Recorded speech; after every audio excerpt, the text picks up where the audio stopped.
രാമായണത്തിൻ്റെ ബഹുസ്വരത എന്ന വിഷയത്തെക്കുറിച്ചുള്ള ചർച്ചയിൽ നാം ആദ്യം ഓർക്കേണ്ട ഒരു പേര് സംശയരഹിതമായും എ.കെ. രാമാനുജൻ്റെതാണ്. അദ്ദേഹത്തിൻ്റെ പാഠപുസ്തകം ഡൽഹി സർവകലാശാല നിരോധിക്കുകയുണ്ടായി, പിൻവലിക്കുകയുണ്ടായി. അതിൻ്റെ പേര് 300 രാമായണങ്ങൾ എന്നാണ്. അതുകൊണ്ടാണത് പിൻവലിക്കപ്പെട്ടത്. രാമായണം ഒരു ഏകപാഠമല്ലെന്നും രാമായണം ഒരു വ്യാഖ്യാന ഭേദങ്ങൾ മാത്രമല്ലെന്നും രാമായണം ഭിന്ന കഥനങ്ങളാണ് എന്നും പറയാനാണ് രാമാനുജൻ ആ പ്രബന്ധത്തിൽ മുഖ്യമായും ശ്രമിച്ചത്. രാമായണ ഏകപാഠാണ് എന്ന് വരുത്താനും അത് ഒരുപക്ഷെ തുളസീദാസും ഭക്തിപ്രസ്ഥാനവും ജന്മം നൽകിയ ദൈവാവതാരമായ രാമനെ മുൻനിർത്തുന്നൊരു രാമായണമാണ് എന്ന് നമ്മെ ധരിപ്പിക്കാനും അതിനു മുമ്പിൽ വിനീതഭക്തരായി നിലയുറപ്പിക്കുകയാണ് നാം ചെയ്യേണ്ടത് എന്ന് നമ്മെ ബോധ്യപ്പെടുത്താനും വളരെ കൂടുതൽ ശ്രമങ്ങൾ നടക്കുന്നൊരു കാലത്ത് രാമായണം അങ്ങനെ ഒന്നല്ല എന്ന് പറയാനുള്ള വളരെ ബലിഷ്ഠമായ ശ്രമമായിരുന്നു രാമാനുജൻ്റേത്. വാസ്തവത്തിൽ അത് പുതിയതൊന്നുമല്ല. ഫാദർ കാമിൽ ബുൽക്കയുടെ അതിപ്രസിദ്ധമായ പഠനം 1950 പുറത്തു വന്നത്. കേരള സാഹിത്യ അക്കാദമി 1974 75 മറ്റോ ആണ് അഭയദേവിൻ്റെ വിവർത്തനത്തിലൂടെ അത് മലയാളത്തിലും കൊണ്ടുവന്നത്. അത് പുറത്തു വന്ന കാലത്തോ അതിൻ്റെ മലയാള പരിഭാഷ വന്ന കാലത്തോ ഒന്നും അതാരെയും അലോസരപ്പെടുത്തിയിരുന്നില്ല. രാമായണത്തിന് എത്രയോ ഭിന്ന ഭിന്നങ്ങളായ പാഠങ്ങളുണ്ടെന്നും അത് ഏതെല്ലാം വ്യത്യസ്ത വിധാനങ്ങളിൽ ജീവിക്കുന്നു എന്നും ഒരുപക്ഷെ ഇനി ആർക്കും തേടിപ്പോകാൻ പറ്റാത്ത അത്രയും വിശദാംശങ്ങളിൽ തേടിക്കണ്ടെത്തിയ പുസ്തകമായിരുന്നു കാമിൽ ബുൽക്കയുടെ ഗവേഷണ പ്രബന്ധം കൂടിയായ രാമകഥ. രാമായണം എന്നല്ല കേട്ടോ, രാമകഥ എന്നാണ്. രാമകഥയ്ക്ക് കൈവന്ന ഭിന്ന ഭിന്നങ്ങളായ ആഖ്യാനങ്ങളെയാണ്, ചിലതിനെയാണ് രാമായണം എന്ന് പറഞ്ഞു പോരുന്നത്. ആ പേരിലല്ലാതെയും രാമകഥ ലോകത്തൊരുപാട് നിലനിൽക്കുന്നുണ്ട്. അതുകൊണ്ട് ആദിമൂലം രാമായണമല്ല, ആദിമൂലം രാമകഥയാണ്. ആ രാമകഥയ്ക്ക് ഇന്ത്യയിലുടനീളം പല പ്രകാരങ്ങളിൽ പ്രചാരമുണ്ട്. അത് ഇന്ത്യക്ക് പുറത്ത് ധാരാളം പ്രചരിച്ചിട്ടുണ്ട്. അങ്ങനെ അതിവിപുലമായി സഞ്ചരിച്ച രാമകഥയ്ക്ക് കിട്ടിയ ആഖ്യാന രൂപങ്ങളിൽ ഒന്നിനെയാണ് രാമായണം എന്ന് നാം വിളിച്ചു പോരുന്നത്. അതുകൊണ്ട് രാമായണവും രാമകഥയും ഒന്നാണ് എന്ന് കരുതിക്കൂടാ. ബർമ്മയിൽ, ജാവയിൽ, ഇന്തോനേഷ്യയിൽ, സുമാട്രയിൽ, ജപ്പാനിൽ, ചൈനയിൽ ഒക്കെ രാമകഥ ഭിന്ന രൂപത്തിൽ നിലനിൽക്കുന്നു. ഭിന്ന സമൂഹങ്ങൾ കൊണ്ടാടുന്നു. ആ ഭിന്ന സമൂഹങ്ങൾ ഭിന്ന പ്രകാരങ്ങളിൽ അതിനെ മനസ്സിലാക്കുന്നു. തായ്ലൻഡിൽ രാമകഥ ഒരു യുദ്ധകഥയാണ്. അതിൽ ഭക്തിയും അവതാരങ്ങളും അതിൻ്റെ അവതാര ദൗത്യങ്ങളും ഒന്നുമല്ല പ്രധാനം. തമ്മിൽ പോരടിച്ചുകൊണ്ടിരുന്ന രാജവംശങ്ങൾക്കിടയിൽ പ്രവർത്തിച്ച രാമകഥയായിരുന്നു തായ്ലൻഡിലെ രാമകഥ. അതുകൊണ്ട് പൊരുതി ജയിച്ചവരുടെ വീരസാഹസത്തിൻ്റെ കഥയായിട്ടാണ് രാമൻ്റെയോ സീതയുടെയോ കൂടിച്ചേരലിൻ്റെയോ പിരിയലിൻ്റെയോ ഒന്നും കഥയായിട്ടല്ല തായ്ലൻഡിൽ അത് നിന്നത്. ഇന്ത്യയിലും ധാരാളം പാഠാന്തരങ്ങളുണ്ട് പല പേരുകളിൽ. അങ്ങനെ പല പേരുകളിൽ വാസ്തവത്തിൽ വൈലോപ്പിള്ളി പറഞ്ഞതുപോലെയാണ്, പല വേഷത്തിൽ പല ദേശത്തിൽ പല പല ഭാഷയിൽ നിങ്ങൾ കഥിപ്പൂ എന്നേ രാമായണത്തെക്കുറിച്ച് പറഞ്ഞുകൂടും. അത് ഈ പല ദേശത്തിൽ നിന്ന്, പല വേഷങ്ങളിൽ നിന്ന്, പല പല ഭാഷകളിൽ നിന്ന് ഒരൊറ്റ ആദിമൂലത്തിലേക്കും ആദിപാഠത്തിലേക്കും കൊണ്ടുവന്ന് കെട്ടി ബാക്കിയെല്ലാം ഈ ഭിന്ന പാഠങ്ങളെല്ലാം ഈ ആദിപാഠത്തിൻ്റെ വ്യാഖ്യാനങ്ങളാണ്, പാഠഭേദങ്ങളാണ് എന്ന് തെറ്റിദ്ധരിപ്പിക്കുകയാണ് വാസ്തവത്തിൽ ഇന്ന് വൈജ്ഞാനികമായി നടന്നുകൊണ്ടിരിക്കുന്ന പ്രധാനപ്പെട്ട അട്ടിമറികളിലൊന്ന്. വാൽമീകി രാമായണത്തിൻ്റെ വ്യാഖ്യാനങ്ങളും പാഠഭേദങ്ങളും മാത്രമല്ല ലോകമെമ്പാടുമുള്ള രാമകഥ. വാൽമീകി രാമായണത്തിന് മുമ്പ് തന്നെ രാമകഥയുടെ ബീജരൂപം പല രൂപത്തിൽ പല സമൂഹങ്ങൾ കൊണ്ട് നടന്നിട്ടുണ്ട്. അത് ചരിത്രത്തിൽ നിലനിൽക്കുകയും ചെയ്തിട്ടുണ്ട്. പക്ഷെ നിർഭാഗ്യവശാൽ നമ്മുടെ കാലം ഈ ഭിന്ന പാഠങ്ങളെ അല്ല, ഏകപാഠമായ രാമായണത്തെക്കുറിച്ചുള്ള ബോധ്യത്തെയാണ് ഇപ്പോൾ പ്രബലമായി കാണുന്നത്. അതിപ്പോൾ തുടങ്ങിയതല്ല. ഏതാണ്ട് 20-ാം നൂറ്റാണ്ടിൽ ആധുനികമായ ഒരു പാഠസംസ്കാരം സങ്കല്പം നിലവിൽ വന്നപ്പോൾ തന്നെ രാമായണം വാൽമീകി രാമായണമായി, വാൽമീകിയുടെ പാഠമായി മനസ്സിലാക്കപ്പെടുന്ന വീക്ഷണഗതിക്ക് ശക്തി കൂടി. അത് പലരും പറയുകയും വിശദീകരിക്കുകയും ചെയ്ത് അത് ഉറയ്ക്കുകയും ചെയ്തു. വാൽമീകി രാമായണം എന്ന പേരിൽ നമ്മുടെ ബോധത്തിൽ ഇടം പിടിച്ചതാകട്ടെ വാൽമീകിയുടെ പേര് മാത്രമാണ്, വാൽമീകി രാമായണമല്ല. അതുകൊണ്ടാണ് കുട്ടിക്കൃഷ്ണമാരാര് വാൽമീകിയുടെ രാമൻ ആരായിരുന്നു എന്ന ചോദ്യം ചോദിക്കുകയും നിങ്ങളുടെ ഭക്തിയൊക്കെ മാറ്റിവെച്ചിട്ട്, നിങ്ങളുടെ പൂജയൊക്കെ മാറ്റിവെച്ചിട്ട് ഈ ടെക്സ്റ്റിൻ്റെ ഉള്ളിലേക്ക് നോക്കണം, അപ്പം നിങ്ങൾ വേറൊരു രാമനെ കാണും എന്ന് അദ്ദേഹം പറയുകയും ചെയ്തത്. കുറെ കഴിഞ്ഞപ്പോൾ അദ്ദേഹത്തിന് തന്നെ ഇങ്ങനെ പറയേണ്ടിയിരുന്നോ എന്ന് തോന്നുകയും ശരണാഗതിയിൽ അദ്ദേഹം ഇതേ പേരിൽ വേറൊരു ലേഖനം എഴുതുകയും ചെയ്തു. അതുകൊണ്ട് ഏത് ലേഖനം വായിക്കണം എന്നുള്ളത് നമ്മുടെ യുക്തി അനുസരിച്ചിരിക്കും. ആദ്യത്തെ രാമനെ വായിക്കണോ രണ്ടാമത്തെ രാമനെ വായിക്കണോ? എന്തായാലും ഈ രണ്ടും നടന്നു. ഞാൻ പറഞ്ഞു വന്നത്, ഈ ഓരോ ഘട്ടത്തിലും ഇത് സംഭവിക്കും. ഇപ്പോൾ മഹാഭാരതം, ഇപ്പോൾ ഭഗവത്ഗീതയുടെ വ്യാഖ്യാനമായിട്ട് മഹാഭാരതത്തെ കാണണമെന്നും ഭഗവത്ഗീതയുടെ തത്വം ഒരു കഥാരൂപത്തിൽ വിവരിക്കലാണ് മഹാഭാരതം ചെയ്യുന്നത് എന്നുമൊക്കെ ഒരുപാട് പണ്ഡിതന്മാർ പറയുന്നു. അരവിന്ദ ഘോഷ് പറഞ്ഞൊരു കാര്യം എന്താണെന്ന് വെച്ചാൽ, Mahabharata it is only an EPIC commentary of Bhagavad Gita എന്ന് പറയും. ഭഗവത്ഗീതയുടെ ഒരു ഇതിഹാസ രൂപമാർന്ന വ്യാഖ്യാനം മാത്രമാണ് മഹാഭാരതം എന്ന് പറയുന്ന ചെറിയ ആളല്ല, അരവിന്ദ ഘോഷാണ്.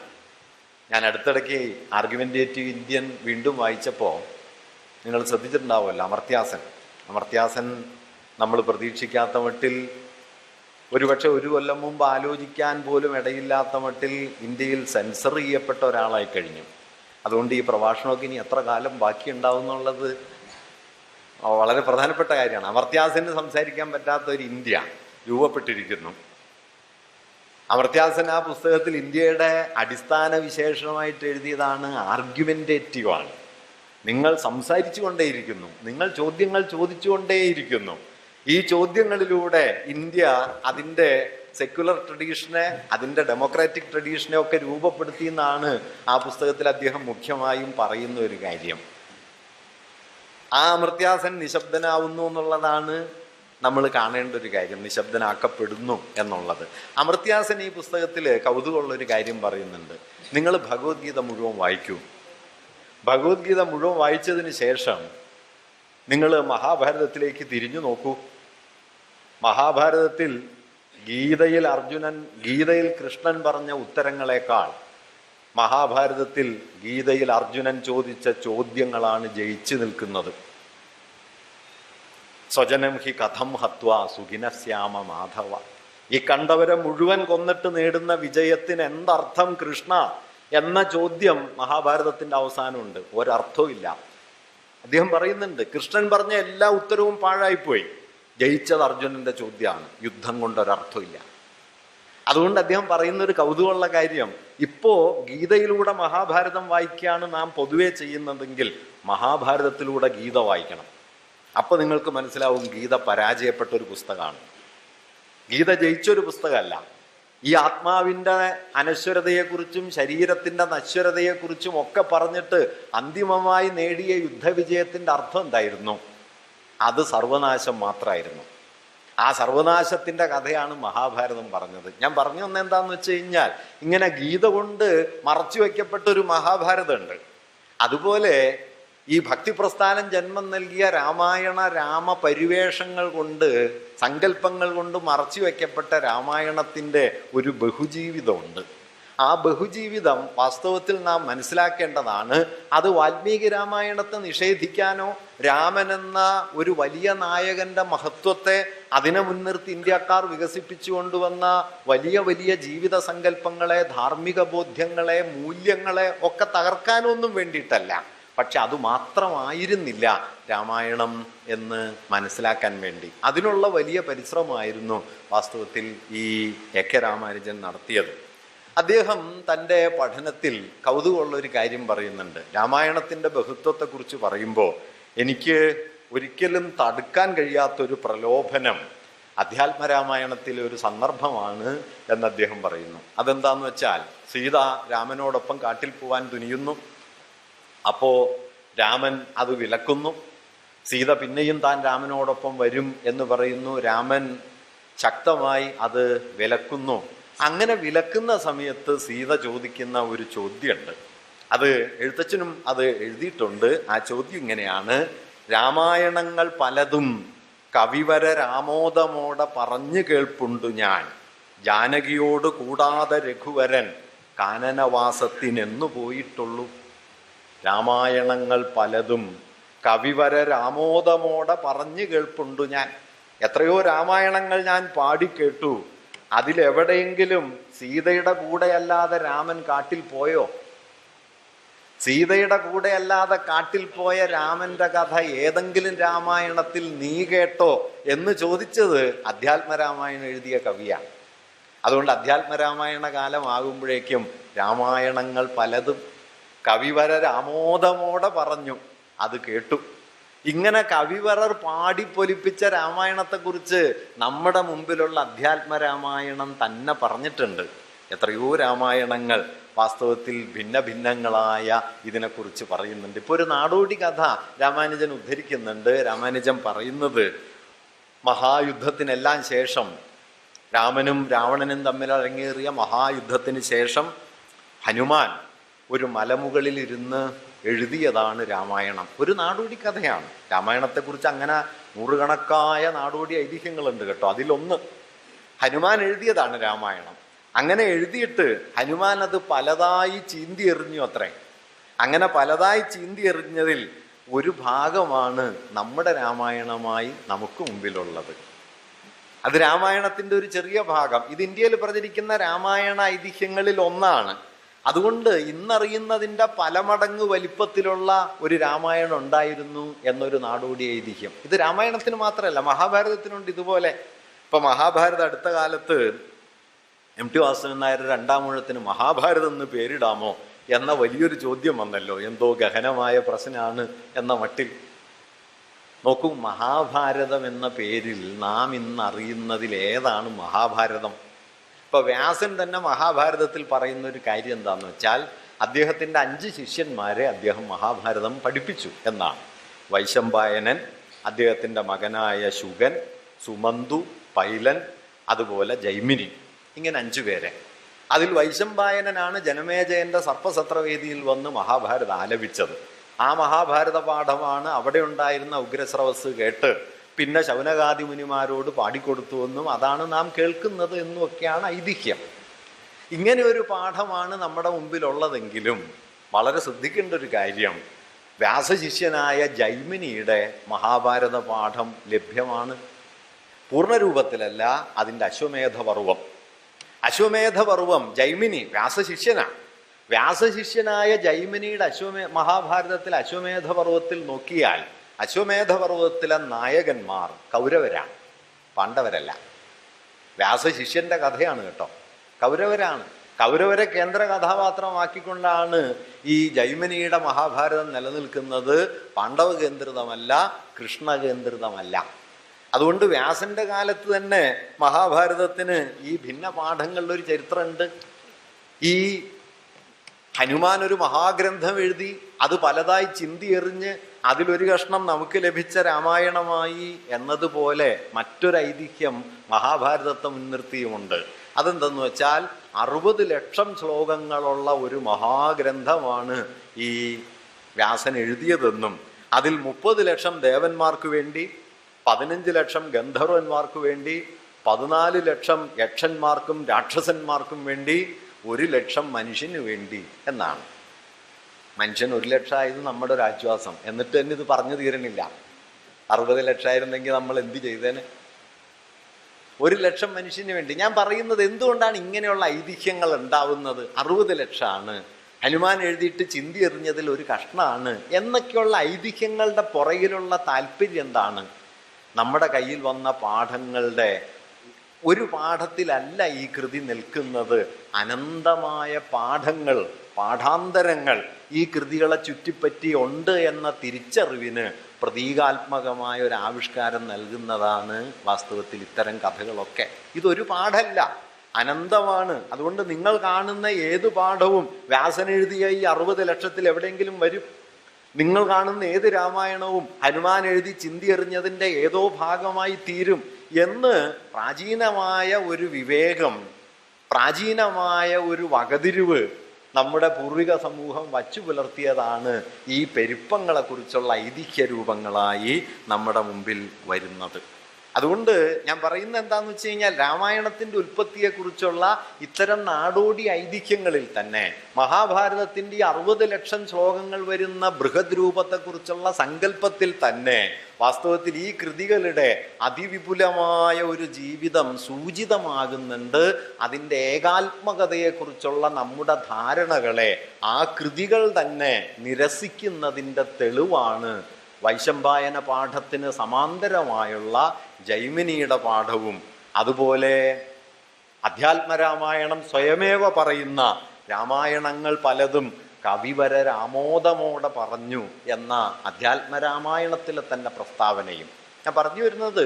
അതുകൊണ്ട് രാമായണത്തെയോ മഹാഭാരതത്തെയോ പോലുള്ള കൃതികളെ അവ ഏകരൂപത്തിൽ നിലനിൽക്കുന്ന ഒന്നാണ് എന്ന് മനസ്സിലാക്കുന്നത് വാസ്തവത്തിൽ അവയെക്കുറിച്ചുണ്ടാക്കാവുന്ന ഏറ്റവും തെറ്റായ ഒരു ധാരണയാണ്. രാമായണവും മഹാഭാരതവും നമ്മുടെ ഇതിഹാസങ്ങളാണ് എന്ന് പൊതുവെ പറയും. വാസ്തവത്തിൽ ഇതിഹാസം എന്ന് പറയുമെങ്കിലും മഹാഭാരതത്തിൻ്റെ ഇതിഹാസ പ്രകൃതം രാമായണത്തിനില്ല. രാമായണം താരതമ്യേന, അത് ഞാൻ പിന്നാലെ കുറച്ച് വിശദമായിട്ട് പറയാം. രാമായണത്തെ മറ്റൊരു രൂപത്തിലാണ് നാമൊക്കെ വിളിച്ചു പോരുന്നത് ആദികാവ്യം എന്നാണ്. ആദികാവ്യം എന്നാണ്. അത് കാവ്യമായിട്ടാണ്, ഇതിഹാസമായിട്ടല്ല. ഇതിഹാസത്തിലുള്ളത് ജീവിതത്തിൻ്റെ എല്ലാ പടപ്പുകളും അതിൻ്റെ എല്ലാ സഞ്ചാരങ്ങളും ഇതിഹാസത്തിനകത്തുണ്ട്. അത്തരമൊരു സഞ്ചാരം താരതമ്യേന രാമായണത്തിലില്ല എന്ന് പറയണം. രാമായണം ജീവിതത്തെ ഏതാണ്ട് നേർക്ക് നേർ നോക്കുന്നു. രാമായണം കവിതയായിരിക്കുന്നു. അത് പ്രധാനപ്പെട്ട ഒരു കാര്യമാണ്. കാവ്യമാണ് രാമായണം. ഗാന്ധിജി പറയുന്നൊരു കാര്യമുണ്ട്, രാമായണത്തിൽ നിങ്ങൾക്ക് മനസ്സിലാകാൻ വാസ്തവത്തിൽ ഒരു വാക്കേ ഉള്ളൂ എന്ന് പറയും. ആ ഒരു വാക്ക് മനസ്സിലാവണം, അത് അരുത് എന്നാണ്. അരുത്. അദ്ദേഹം പറയുന്നൊരു കാര്യമുണ്ട്, ലോകത്ത് നിങ്ങൾ തെരഞ്ഞു പോയാൽ ഇങ്ങനെ അരുത് എന്നൊരു വിലക്കോടെ ആരംഭിക്കുന്ന മറ്റൊരു കാവ്യം കാണാൻ കഴിയില്ല. അരുത് എന്നാണ്. എന്തിനോടാണ് അരുതെന്ന്? ഹിംസയോടാണ്. ഹിംസയോടാണ് കേട്ടോ. ക്രൗഞ്ചമിഥുനങ്ങളിലൊന്ന് അമ്പേറ്റ് വീഴുന്നു.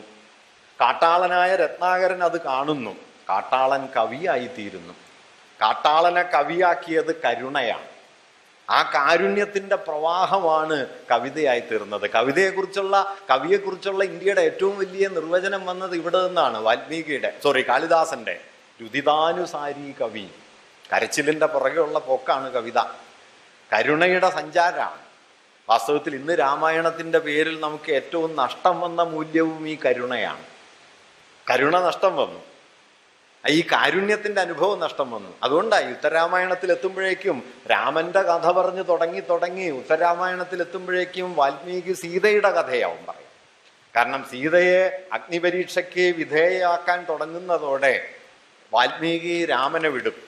വാൽമീകി പിന്നെ സീതയുടെ കൂടെയാണ്. കാരണം കരച്ചിലിൻ്റെ പുറകെയാണ്, കണ്ണീരിൻ്റെ പുറകെയാണ്. അവിടെ പറയുന്നൊരു കാര്യമുണ്ട്, ഈ സീത കളങ്കിതയാണെങ്കിൽ ഞാൻ ഇക്കാലം അത്രയും ആർജിച്ച മുഴുവൻ തപശക്തിയും പാഴായി പോകട്ടെ. അങ്ങനെ തൻ്റെ തപശക്തി പാഴായി പോകട്ടെ എന്ന് പറഞ്ഞ് ഈ കണ്ണീരിനൊപ്പം നിൽക്കുന്ന ഒരു കവിയെ നാം ആദി കവിയായി സങ്കല്പിക്കുന്നു. ആ കരച്ചിലിൻ്റെ പിറകെയുള്ള അവസാനിക്കാത്ത യാത്രയെ ആദി കാവ്യമായി സങ്കല്പിക്കുന്നു. സങ്കല്പമാണ്. അതിനു മുമ്പേ കവിത വന്നു, അതിനു മുമ്പേ മഹാഭാരത പാഠങ്ങൾ രൂപപ്പെട്ടു തുടങ്ങി.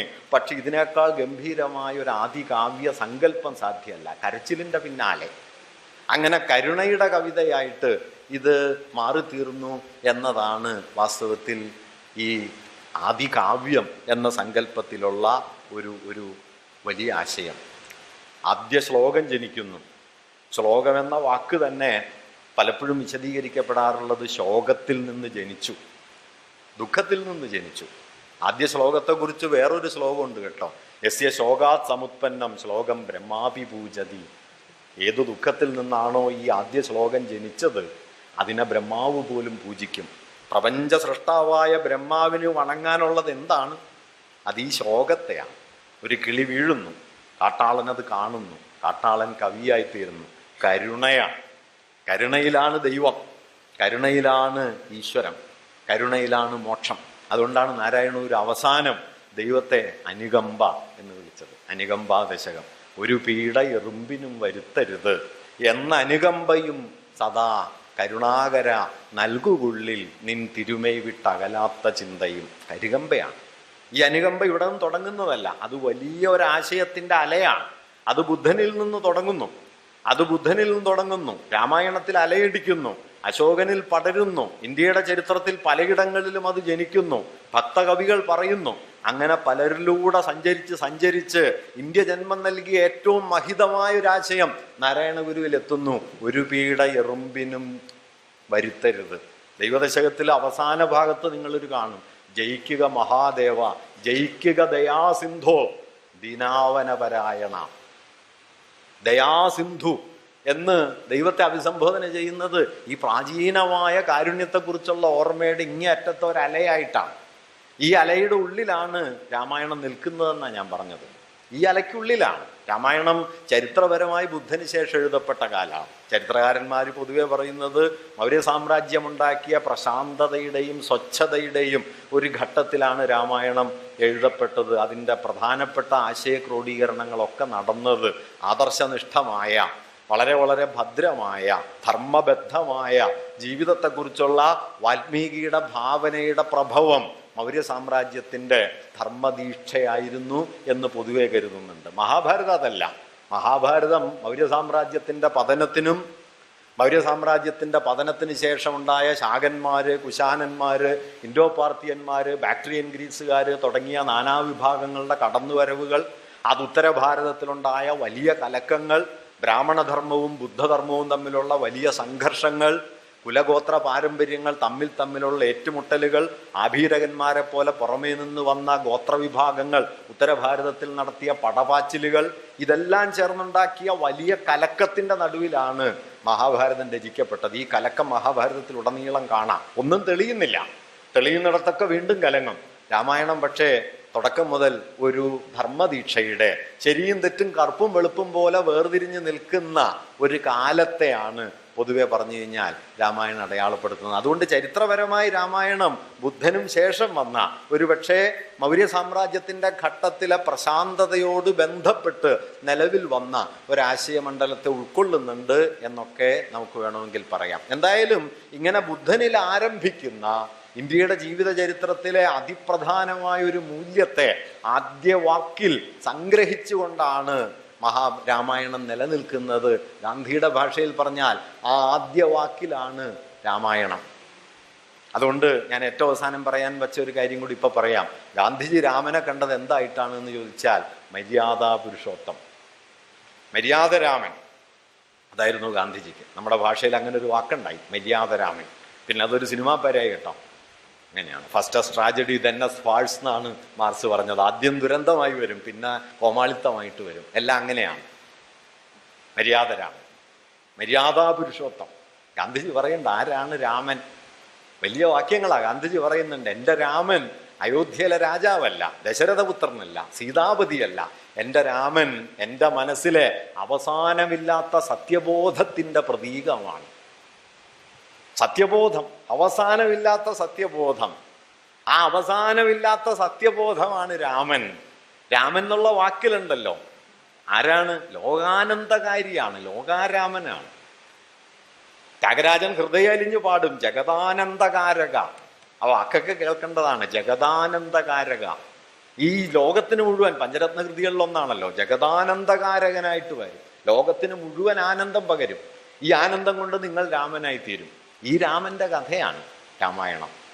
രാമന്റെ കഥയാണ്. വാൽമീകി രാമായണത്തിൽ അങ്ങനെ തന്നെയാ പറയുക. പൊന്നസ്മിൻ സാമ്പ്രതം ലോകേ ഗുണവാൻ കശ്ച വീര്യവാൻ. ഗുണവാനായി, വീര്യവാനായി, സത്യവാക്കായി, ദൃഢവ്രതനായി, ധർമ്മിഷ്ഠനായി ആരൊരുവൻ ലോകത്തിലുണ്ട് എന്ന് ചോദിക്കും. ആ ചോദ്യത്തിനുള്ള ഉത്തരമായിട്ടാണ് വാൽമീകിയോട് നാരദര് പറയുന്നത്, അങ്ങനെ ഒരുവൻ ദേവന്മാർക്കിടയിലില്ല, അങ്ങനെ ഒരുവൻ മനുഷ്യർക്കിടയിലുണ്ട്. ഇക്ഷാകുവംശത്തിലെ രാമൻ. ഇക്ഷാകുവംശത്തിലെ രാമൻ വരുന്നു, രാമന്റെ കഥ വരുന്നു. ലോകാനന്ദം. ഞാൻ പറഞ്ഞു വരുന്നത് എന്താണ് രാമത്വം എന്ന് ചോദിച്ചാൽ ഒറ്റ വാക്കിൽ ഉത്തരം ഇത് അവസാനിക്കും. ലോകാനന്ദകാരകനാണ്, ജഗദാനന്ദകാരകനാണ്. നിർഭാഗ്യവശാൽ ഇന്ന് ഈ ജഗദാനന്ദം അതിൻ്റെ വിപരീതമായി. രാമന്റെ ചിത്രം നിങ്ങൾ തെരുവിൽ നോക്കിയാൽ ഈ ജഗദാനന്ദത്തിന്റെ ചിത്രമല്ലല്ലോ കാണാൻ.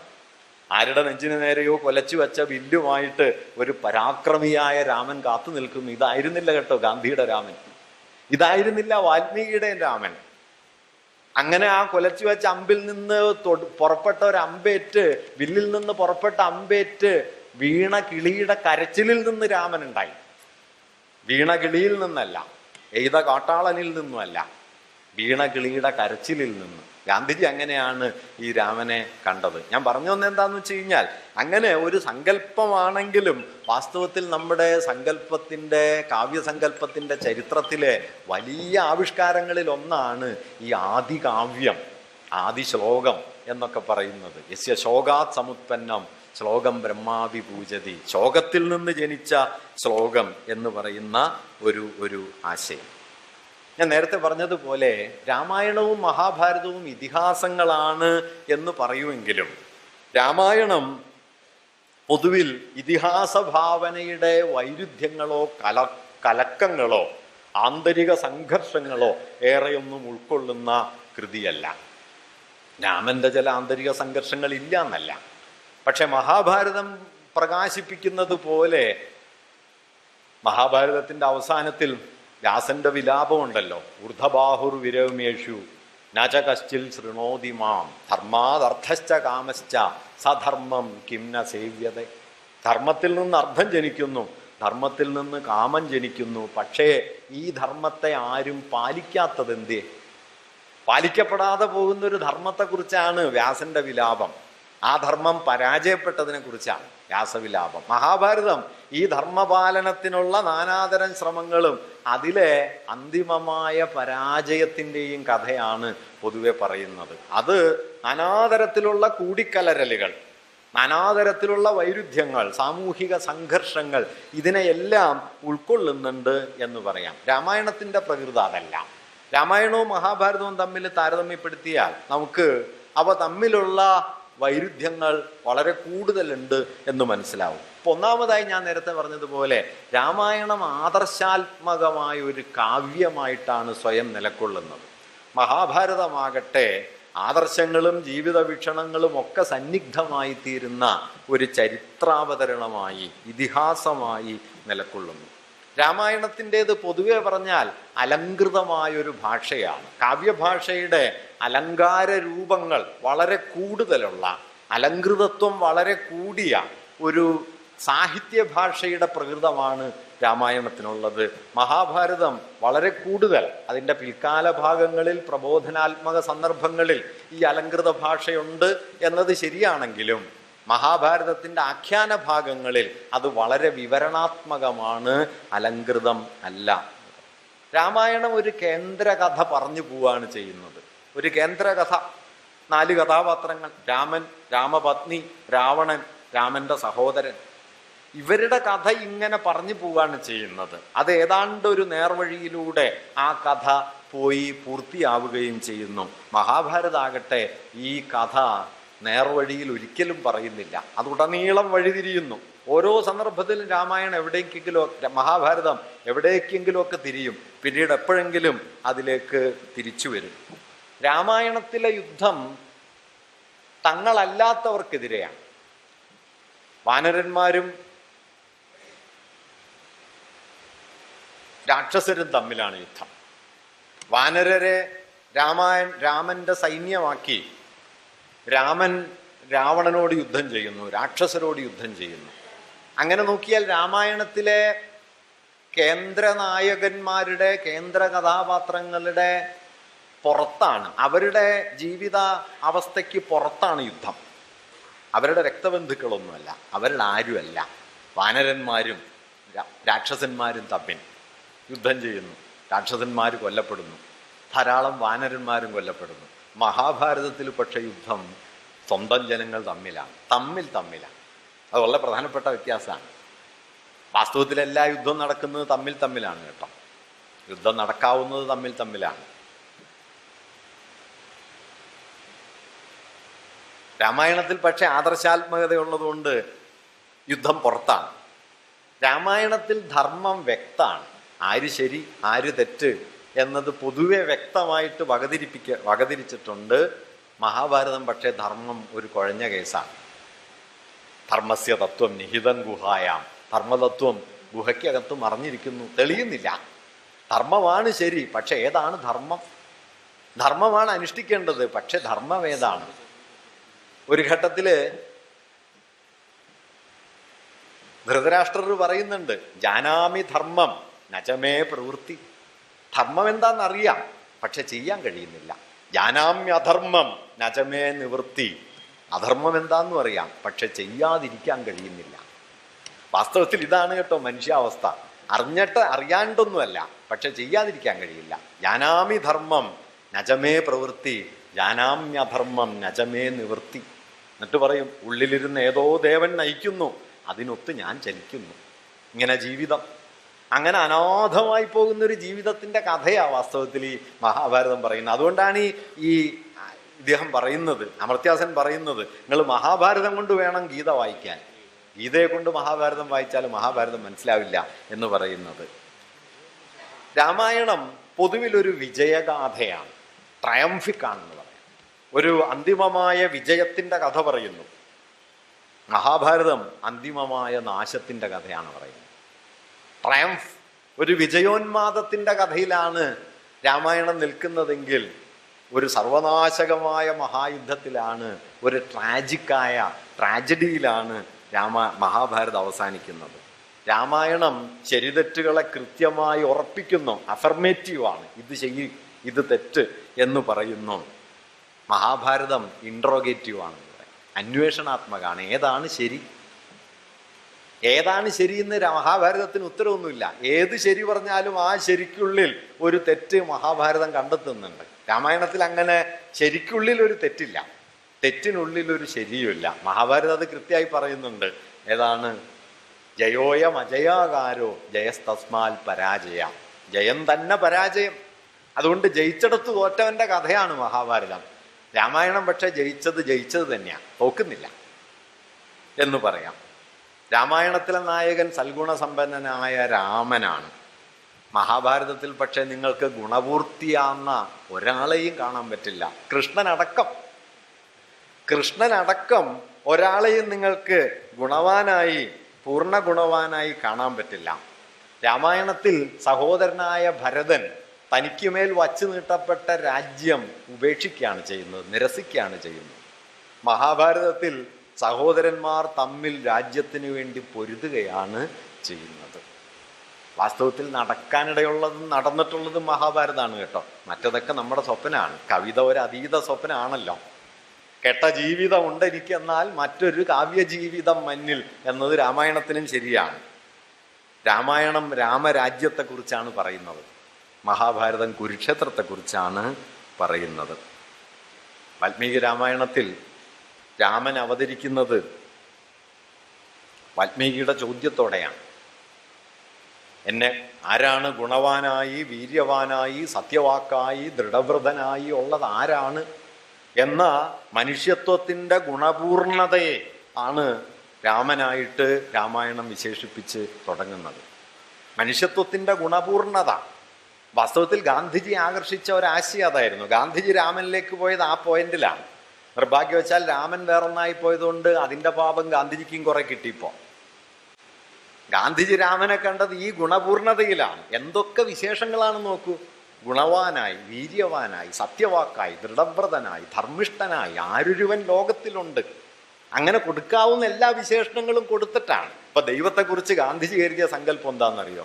അത് ഈശാവാസ്യത്തിന്റെ പ്രഥമ മന്ത്രമാണ്. ഈശാവാസ്യം ഇതം സർവം യത്കിഞ്ച ജഗത്യാം ജഗത് തേന തെക്തേന ഭുഞ്ചീതാന മാഗൃധ കസ്യ സിദ്ധനം. ഈശാവാസ്യം ഇതം സർവം, സമസ്തവും ഈശാവാസ്യം, ഈശ്വരീയമായിരിക്കുന്നു. അവസാനം ഈശാവാസ്യം അവസാനിക്കുന്നത് പൂർണ്ണമന്ത്രം എന്ന് പറയുന്ന ഒന്നിലാണ്. ദൈവത്തെ സങ്കല്പിക്കുന്ന അതിവിപുലമായൊരു സങ്കല്പരാശിയാണ്. പൂർണ്ണമത പൂർണ്ണമിതം പൂർണ്ണാത് പൂർണ്ണമുദച്യതേ പൂർണ്ണസ്യ പൂർണ്ണമാദായ പൂർണ്ണമേവാം അവശിഷ്യത. എന്താണ് അന്തിമമായ ചൈതന്യം? അത് പൂർണ്ണതയാണ്. ദൈവത്തെ പരമമായ പൂർണ്ണതയായി കാണുന്നു. ഈ പരമമായ പൂർണ്ണതയിൽ നിന്ന് പൂർണ്ണതയെ എടുത്തു മാറ്റുമ്പോഴും അവശേഷിക്കുന്ന പൂർണ്ണതയാണ് ദൈവമെന്ന് കരുതുന്നു. അതുകൊണ്ടാണ് ഗാന്ധിജിക്ക് ഈ പൂർണ്ണതയിലാണ് ദൈവത്തെ കണ്ടത്. ഈ പൂർണ്ണതയിലേക്കുള്ള മനുഷ്യ സഞ്ചാരത്തിന്റെ ഒരു പടവായിട്ടാണ് ഗാന്ധിജി രാമനെ കണ്ടത്. അതുകൊണ്ടാണ് സത്യമാണ് ഈശ്വരൻ എന്ന് കരുതിയ ഗാന്ധിജി എൻ്റെ മനസ്സിലെ സത്യബോധത്തിന്റെ പേരാണ് രാമൻ എന്ന് പറഞ്ഞത്. സത്യമായിരുന്നു ഗാന്ധിജിക്ക് ഈശ്വരൻ. കാരണം പൂർണ്ണമായി മനുഷ്യാവസ്ഥയിൽ ശരിയാകുന്ന സാധുവാകുന്ന ഒരു ദൈവാനുഭവത്തിന്റെ പേരായി ഗാന്ധിജി കണ്ടത് സത്യത്തെ മാത്രം. ഈ സത്യത്തിന്റെ ആവിഷ്കാരമായിട്ടായിരുന്നു ഗാന്ധിജി രാമനെ കണ്ടത്. അതുകൊണ്ടാണ് എൻ്റെ മനസ്സിലെ സത്യബോധത്തിന്റെ പേര് എന്ന് അദ്ദേഹം പറഞ്ഞത്. ഞാൻ പറഞ്ഞു വന്നത് ഇങ്ങനെ രാമായണത്തിൽ രാമൻ വരുന്നത് ഈ ഗുണപൂർണതയുടെ പരമാവിഷ്കാരം എന്ന നിലയിലാണ്. രാമായണത്തിൽ മഹാഭാരതം ഇല്ല. മഹാഭാരത കഥാപാത്രങ്ങളൊന്നും തന്നെ രാമായണത്തിൽ വരുന്നില്ല. മറിച്ച് മഹാഭാരതത്തിൽ രാമൻ വരുന്നു. വനപർവ്വത്തിൽ രാമൻ വരും. യുധിഷ്ഠിരൻ ചോദിക്കും, ആ സന്ദർഭം നിങ്ങൾ ശ്രദ്ധിക്കണം. യുധിഷ്ഠിരൻ കാട്ടിലലയുന്നു.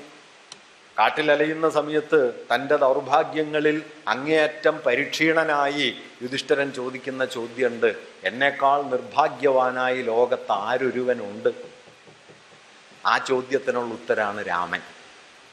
നോക്കൂ, രാമായണത്തിൽ രാമൻ വന്നതുപോലെയല്ല മഹാഭാരതത്തിൽ രാമൻ വന്നത്. നിർഭാഗ്യത്തിന്റെ പരമാവതാരം.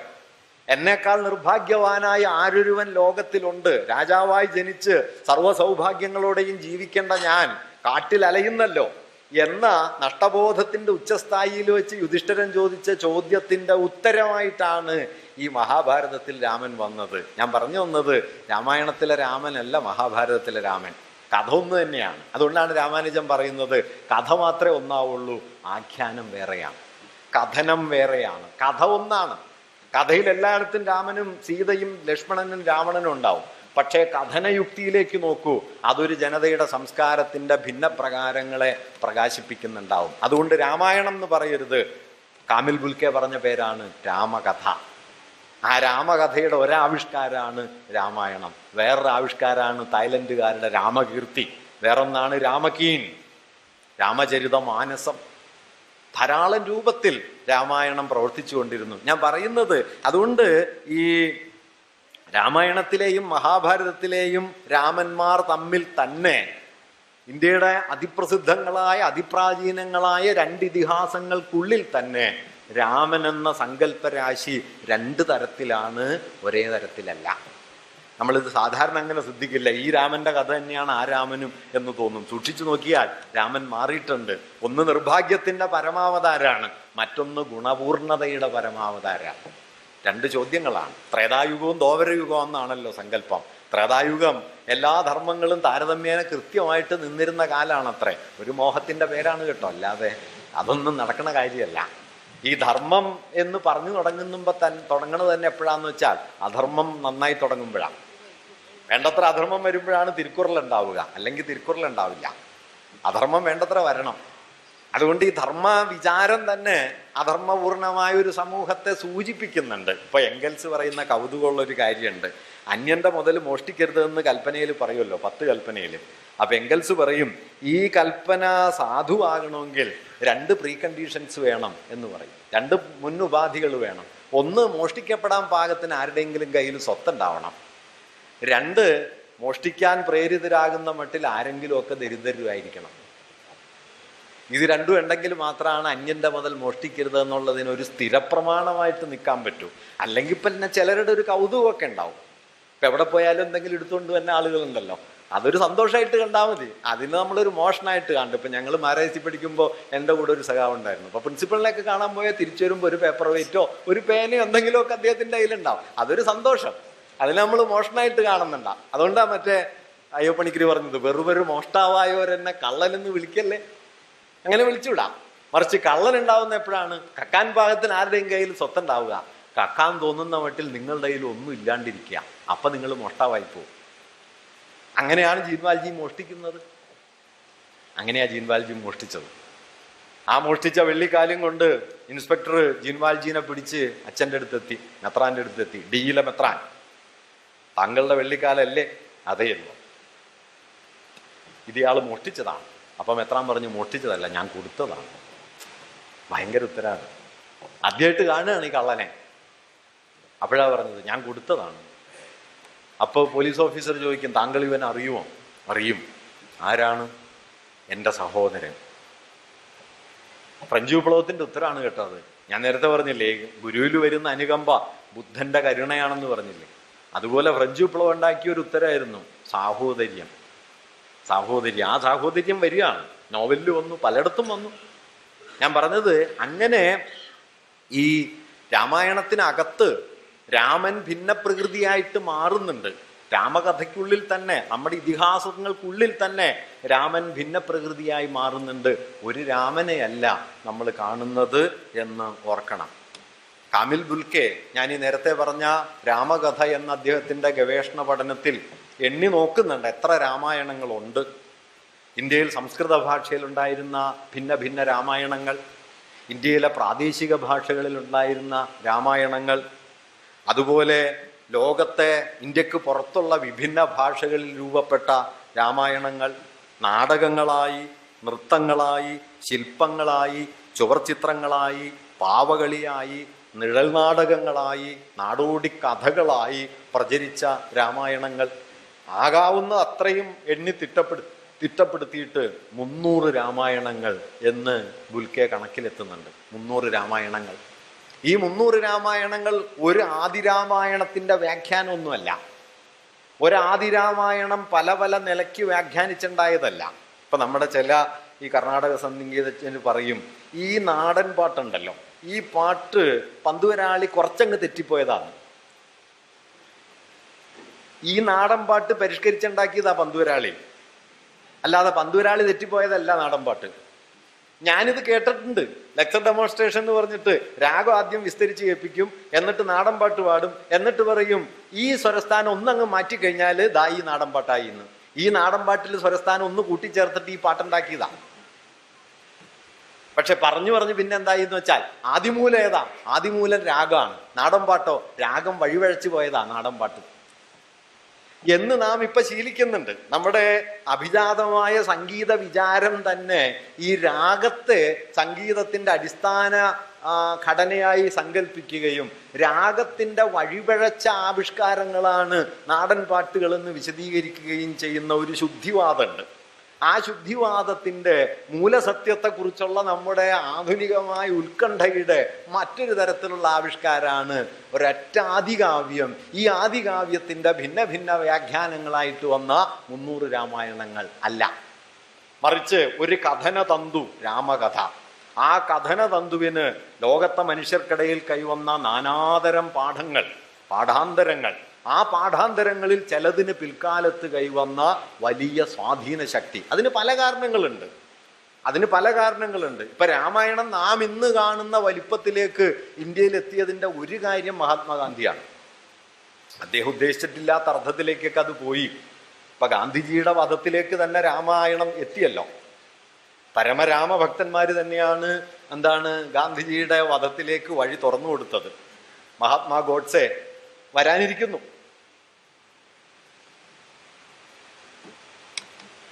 ഗാന്ധിജി ഇല്ലായിരുന്നുവെങ്കിൽ രാമായണത്തിനും ഗീതയ്ക്കും ആധുനിക ഇന്ത്യയിൽ നാം ഇന്ന് കാണുന്ന അർത്ഥം ഉണ്ടാവുമായിരുന്നില്ല. കാരണം ഗാന്ധിജിയാണ് രാമായണത്തെയും ഗീതയെയും ദേശീയ പ്രസ്ഥാനത്തിന്റെ ചില സവിശേഷ മൂല്യങ്ങളുമായി കൂട്ടിയിണക്കി ആവിഷ്കരിച്ചത്. ഞാൻ അദ്ദേഹം വർഗീയമായൊരു പ്രവർത്തനം ചെയ്തു എന്ന് ഒരിക്കലും പറയല്ല കേട്ടോ, അങ്ങനെ ഒരു വിമർശനമല്ല ഇത്. അദ്ദേഹത്തിന് വർഗീയമായ താല്പര്യങ്ങൾ ഉണ്ടായിരുന്നില്ല. പക്ഷെ പ്രശ്നം എന്താന്ന് വെച്ച് കഴിഞ്ഞാൽ, നിങ്ങളൊരു സങ്കല്പത്തെ എടുക്കുമ്പോൾ നിങ്ങൾ ആഗ്രഹിക്കുന്നത് മാത്രമായിട്ട് എടുക്കാൻ പറ്റില്ലല്ലോ, അതിൻ്റെ കൂടെ പലതും വരും. ഇപ്പം നാരായണ ഗുരു ഈ പ്രാകൃത ദൈവങ്ങളെയൊക്കെ മാറ്റി സാത്വിക ദൈവങ്ങളെ പ്രതിഷ്ഠിച്ചു എന്ന് പറയും. ചാത്തൻ, ചൊടലമാടൻ, ചാമുണ്ടി, മാടൻ, മറുത, ഇതിനെയൊക്കെ പുറത്താക്കി കൊള്ളാവുന്ന ദൈവങ്ങളെ ശിവൻ അല്ലെങ്കിൽ മുരുകൻ തുടങ്ങിയ കൊള്ളാവുന്ന ദൈവങ്ങളെയൊക്കെ പ്രതിഷ്ഠിച്ചു. ഈ ശിവൻ മാടനെ പുറത്താക്കി ശിവനെ പ്രതിഷ്ഠിക്കുമ്പോൾ ഉള്ളൊരു പ്രശ്നം എന്താന്ന് വെച്ചാൽ, മാടൻ ഒറ്റയ്ക്ക് നിൽക്കുന്ന ഒരു ദൈവമാണ്. മാടൻ ഒരു ലൊക്കാലിറ്റി ഉണ്ടെങ്കിൽ ആ ലൊക്കാലിറ്റിയിൽ മാടൻ തുടങ്ങും, അവിടെ അവസാനിക്കും. ശിവൻ എന്ന് പറയുന്ന അങ്ങനെ ഒരു സംഗതിയല്ല. ശിവൻ ഒരു അഖിലേന്ത്യാ ദൈവമാണ്.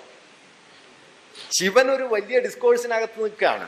അതായത് ശിവൻ വേദങ്ങൾ, വൈദിക വ്യവഹാരം, ബ്രാഹ്മണ്യം, അതിൻ്റെ ആചാരങ്ങൾ, അനുഷ്ഠാന സങ്കല്പങ്ങൾ, ഇതൊക്കെയായിട്ട് പല നിലയിൽ കൂടിക്കലർന്നതാണല്ലോ ശിവൻ. അതുകൊണ്ട് ശിവനെ എടുക്കുമ്പോൾ ശിവൻ ഒറ്റയ്ക്ക് വരില്ല, ശിവന്റെ കൂടെ ഭൂതഗണങ്ങളും വരും. പോയി ഇപ്പൊ ഭൂതഗണങ്ങൾ മാത്രമേ ബാക്കിയുള്ളൂ, ശിവനെ കാണാനില്ല. ഭൂതഗണങ്ങളെല്ലാം വളരെ സജീവമായിട്ടുണ്ട്, ശിവനെ അന്വേഷിച്ചുകൊണ്ടിരിക്കുകയാണ്. ശിവം എവിടെ പോയി? സദാശിവം. ശിവം ഇല്ല, ഭൂതഗണങ്ങളുണ്ട്. ഇതൊരു പ്രശ്നമാണ്. ഞാൻ ഗുരുവിനെ കുറ്റം പറയല്ല, മറിച്ച് വാസ്തവത്തിൽ അതിലൊരു വേറൊരു യുക്തിയും കൂടി ഉണ്ട് കേട്ടോ. ഈ ആധുനിക സമൂഹമാകുമ്പോൾ സമൂഹങ്ങൾ പൊതുവെ ഒരു ദേശീയ പ്രകൃതത്തിലേക്ക് നീങ്ങുമല്ലോ. ദേശീയ പ്രകൃതത്തിലേക്ക് സമൂഹങ്ങൾ മാറുമ്പോൾ ദൈവഭാവനയ്ക്കും ദേശീയ സ്വഭാവം വേണം. അപ്പൊ ഈ ചാത്തൻ ചൊടലമാടൻ എന്നൊക്കെ പറഞ്ഞാൽ ഈ പഞ്ചായത്ത് തല ദൈവങ്ങളാണ്. അതിനെ വെച്ചുകൊണ്ട് നിങ്ങൾക്കൊരു നാഷണൽ സൊസൈറ്റി ആവാൻ പറ്റില്ല. നിങ്ങളുടെ ദൈവത്തിനും ഒരു സഞ്ചാരശേഷി വേണം. അതായത് ഇപ്പോ വിഷ്ണു എന്ന് പറഞ്ഞു കഴിഞ്ഞാൽ കന്യാകുമാരി മുതൽ കാശ്മീർ വരെ വിഷ്ണു നിൽക്കും. അങ്ങനെയാണ് പണ്ട് ഞങ്ങൾ മുദ്രാവാക്യം വിളിച്ച. കന്യാകുമാരി മുനമ്പിൽ നിന്ന് SFI എന്ന് വിളിച്ച അവിടെ മുഴങ്ങുന്നൊക്കെ വിളിച്ച ആളാ ഞാൻ. പണ്ട് അങ്ങനെയാ മുദ്രാവാക്യം. കാരണം ഇവിടെ നിന്ന് വിളിച്ച അവിടം വരെ കേൾക്കണം. ചാത്തനെ കൊണ്ട് ഇത് പറ്റൂല. അതുകൊണ്ട് ഈ പ്രാദേശിക ദൈവതങ്ങളെ ഒരു ദേശീയ ദൈവങ്ങളിലേക്ക് പരിഭാഷപ്പെടുത്തിക്കൊണ്ടല്ലാതെ ഒരു സമൂഹത്തിന് ആധുനികമാകാൻ പറ്റില്ല. ആധുനികീകരണത്തിന്റെ ഒരു യുക്തി അതിലുമുണ്ട്. ആ യുക്തിയും നാരായണ ഗുരുവിൽ നമുക്ക് വേണമെങ്കിൽ കാണാം. പക്ഷേ നാം പ്രതീക്ഷിക്കാത്ത മറുപുറങ്ങളും ഉണ്ട് ഇതിനകത്ത്. ആ മറുപുറം ഞാൻ ഈ പറഞ്ഞതാണ്. ഒരു ദൈവത്തോടൊപ്പം ആ ദൈവം നിലനിൽക്കുന്ന ഒരു വ്യവഹാരമുണ്ട്. ശിവനെയും വിഷ്ണുവിനെയും വലയം ചെയ്തു നിൽക്കുന്ന വ്യവഹാരം നാം ആഗ്രഹിച്ചാലും ഇല്ലെങ്കിലും അത് ബ്രാഹ്മണ്യത്തിന്റെ വ്യവഹാരമാണ്. ആ വ്യവഹാരം തിരിച്ചു വരും. ആ വ്യവഹാരം തിരിച്ചു വന്ന് നിങ്ങളുടെ ബ്രാഹ്മണ വിരുദ്ധമായ വൈദിക പാരമ്പര്യത്തെ വെല്ലുവിളിച്ച വ്യവഹാരത്തെ വിഴുങ്ങും. അതുകൊണ്ട് വൈദികമായ എല്ലാ അനുഷ്ഠാനങ്ങളെയും പുറത്താക്കി പുഴയിൽ മുങ്ങി നിവർന്നൊരു കല്ലെടുത്ത് ശിവനെ പ്രതിഷ്ഠിച്ച ഗുരുവിന്റെ പേരിൽ എൻ്റെ നാട്ടിൽ തന്ത്രവിദ്യാ പരിശീലനമുണ്ട്. തന്ത്രവിദ്യാപീഠമുണ്ട് ഗുരുവിന്റെ പേരിൽ. ഞാൻ ലളിതമായിട്ട് പറയട്ടെ, തന്ത്രമാണ് ശരിയെങ്കിൽ ഗുരു തെറ്റാണ്, ഗുരുവാണ് ശരിയെങ്കിൽ തന്ത്രം ശരിയല്ല. ഈ രണ്ട് തന്ത്രവും കൂടി ഒരുമിച്ച് പോവില്ല. പക്ഷെ സന്തോഷമായിട്ട് ഒരുമിച്ച് പോകുന്നു. ഇപ്പൊ ശിവഗിരിയുടെ മഠം കഴിഞ്ഞ ദിവസം പുറപ്പെടുവിച്ച ഉത്തരവിലുണ്ടല്ലോ, നിങ്ങൾ മിനിയാന്ന് പത്രത്തിൽ കാണും, ഈ വൈദികാചാരങ്ങൾ പാലിക്കരുത്, വൈദികാചാരങ്ങൾ പാലിക്കരുത് എന്ന് ശിവഗിരി മഠം പറയുന്നു. ആര് കേൾക്കാൻ? ആരും കേൾക്കില്ല എന്ന് ഗുരുവിന് തന്നെ പണ്ടേ തോന്നിയിട്ടുണ്ട് കേട്ടോ. ജാതിർണയത്തിന്റെ ആദ്യ ശ്ലോകത്തിൽ അതുണ്ട്. മനുഷ്യാണാം മനുഷ്യത്വം ജാതിർഗോത്തം ഗവാമ്യഥ നബ്രാഹ്മണാതിരസൈവം ഹാ തത്വം വ്യക്തിഗോപിന. ആരും തത്വം അറിയുന്നില്ലല്ലോ. ഒരു നൂറ്റാണ്ടായി ആരും അറിയുന്നില്ല. ഒരു നൂറ്റാണ്ടായി. അതുകൊണ്ട് ഞാൻ പറഞ്ഞു വന്ന ആശയം എന്താന്ന് വെച്ച് കഴിഞ്ഞാൽ, ഈ ഏകാത്മകമായ ഒരു പാഠസംസ്കാരം എന്നുള്ളത് വാസ്തവത്തിൽ ആധുനികതയോടൊപ്പം വികസിച്ചു വന്നൊരു വൈജ്ഞാനിക താല്പര്യമാണ്. അത് മഹാഭാരതത്തെ ഒറ്റപ്പാഠമാക്കി, രാമായണത്തെ ഒറ്റപ്പാഠമാക്കി, അതിൻ്റെ ഹൃദയതത്വമായി ചിലതിനെ പ്രതിഷ്ഠിച്ചു. അങ്ങനെ ഇതാണിതിൻ്റെ സാരം എന്ന് പറയാൻ തുടങ്ങി. വാസ്തവത്തിൽ ആ ഏകസാരത്തിലേക്ക് സംഗ്രഹിക്കാൻ കഴിയാത്ത മട്ടിൽ ചെതറിപ്പരന്നതാണ് നമ്മുടെ ഇതിഹാസ ഭാവനകൾ. അത് രാമായണത്തിനും അതെ, അത് മഹാഭാരതത്തിനും അതെ. അതാണ് ഈ പറയുന്ന രാമാനുജൻ പറയാൻ ശ്രമിച്ചത്. അതാണ് അദ്ദേഹത്തിൻ്റെ പ്രബന്ധത്തിൻ്റെ പേര് 300 രാമായണങ്ങൾ. അങ്ങനെ പറഞ്ഞതുകൊണ്ട് അദ്ദേഹത്തിൻ്റെ പുസ്തകം ടെക്സ്റ്റ് ബുക്ക് അല്ലാണ്ടായി. ഇന്ന് പത്രത്തിലുണ്ട്, സ്വാതന്ത്ര്യ സമര നേതാക്കളെ കുറിച്ച് പഠിപ്പിക്കുന്ന പുസ്തകത്തിൽ ഗാന്ധിജി ഇല്ല, പണ്ഡിറ്റ് നെഹ്റു ഇല്ല. ആരുണ്ട്? സവർക്കറുണ്ട്. അദ്ദേഹം 1913 ആൻഡമാൻ ജയിലിൽ നിന്ന് ബ്രിട്ടീഷ് ഗവൺമെന്റിന് എഴുതിയ ഒരു കത്തിൽ പറയുന്നത്, കാരുണ്യത്തിന്റെ പരമകുടീരമായ ഗവൺമെന്റ് എന്നെ വിട്ടയക്കുകയാണെങ്കിൽ എന്റെയും എൻ്റെ ലക്ഷോപലക്ഷ അനുയായികളുടെയും പിന്തുണ എന്നും ബ്രിട്ടീഷ് ഗവൺമെന്റിനുള്ളതായിരിക്കും. അദ്ദേഹം സ്വാതന്ത്ര്യ സമര പോരാളിയായി. ഗാന്ധിജി എന്തായി?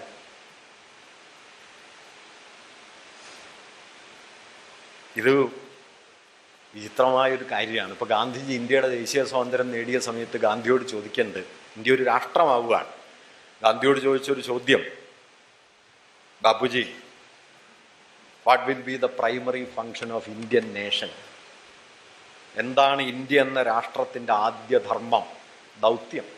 ഒരു സംശയമില്ലാത്ത ഗാന്ധിയുടെ മറുപടി ഉണ്ട് കേട്ടോ. To wipe out the tears from the eyes of the common man. To wipe out the tears from the eyes of the common man. പരമദരിദ്രരായ മനുഷ്യരുടെ കണ്ണീര് തുടയ്ക്കുക, അതാണ് ഈ രാഷ്ട്രത്തിൻ്റെ ധർമ്മം എന്നായിരുന്നു രാഷ്ട്രപിതാവ് പറഞ്ഞത്. ഇപ്പം എന്തായി നമുക്കറിയാലോ. 2002-നും 2014-നും ഇടയിൽ 12 കൊല്ലം കൊണ്ട് ഇന്ത്യയിൽ ആത്മഹത്യ ചെയ്ത കർഷകരുടെ എണ്ണം 3.5 ലക്ഷമാണ്. 3.5 ലക്ഷം. ഇങ്ങനെ ഒരു ആത്മഹത്യ നടന്നിട്ടുണ്ടെന്ന് തന്നെ നമ്മൾ അറിയില്ല. പണ്ട് വിജയൻ മാഷ് പറയുന്ന ഒരു കാര്യമുണ്ട്. എൻ വി കൃഷ്ണവാര്യർ പണ്ട് കവിത എഴുതി, എങ്ങോ മനുഷ്യന് ചങ്ങല കയ്യിൽ അങ്ങൻ കയ്യുകൾ നൊന്തിയിടുന്നു, എങ്ങോ മർദ്ദനം അവിടെ പ്രഹരം വീഴുവത് എൻ്റെ പുറത്താവുന്നു, ആർക്കടിയുണ്ടാലും വേദനിക്കും, എനിക്ക് വേദനിക്കും എന്ന് കരുതിയ ഒരു കാലം. എന്നിട്ട് വിജയൻ മാഷ് പറഞ്ഞത്, ഇപ്പോഴത്തെ സ്ഥിതി എന്താന്ന് വെച്ചാൽ എനിക്ക് അടിയുണ്ടാലും നാളെ രാവിലെ പത്രം വന്നാലേ ഞാൻ തന്നെ അറിയുള്ളൂ. അപ്പോഴേ ഉള്ളൂ അടിയായിരുന്നല്ലോ ഇന്നലെ കൊണ്ടതെന്ന് അത്ര സന്തോഷമാണ്. നോക്കൂ, സബ്സിഡി പോയില്ലേ, മാസം 4 രൂപ വെച്ച് സബ്സിഡി പോയില്ലേ, നമ്മെ അലോസരപ്പെടുത്തുന്നില്ലല്ലോ. 29 പേർ കൊല്ലപ്പെട്ടല്ലോ 2.5 വർഷം കൊണ്ട് ഗോസംരക്ഷണത്തിന്റെ പേരിൽ. 29 പേർ കൊല്ലപ്പെട്ടു, 26 മുസ്ലിങ്ങൾ, 3 ദളിതർ. ആരെ അലോസരപ്പെടുത്തുന്നു? ആരെ അലോസരപ്പെടുത്തില്ല. അങ്ങനെ ആരെ അലോസരപ്പെടുത്താത്തൊരു രാജ്യം വരുന്നു.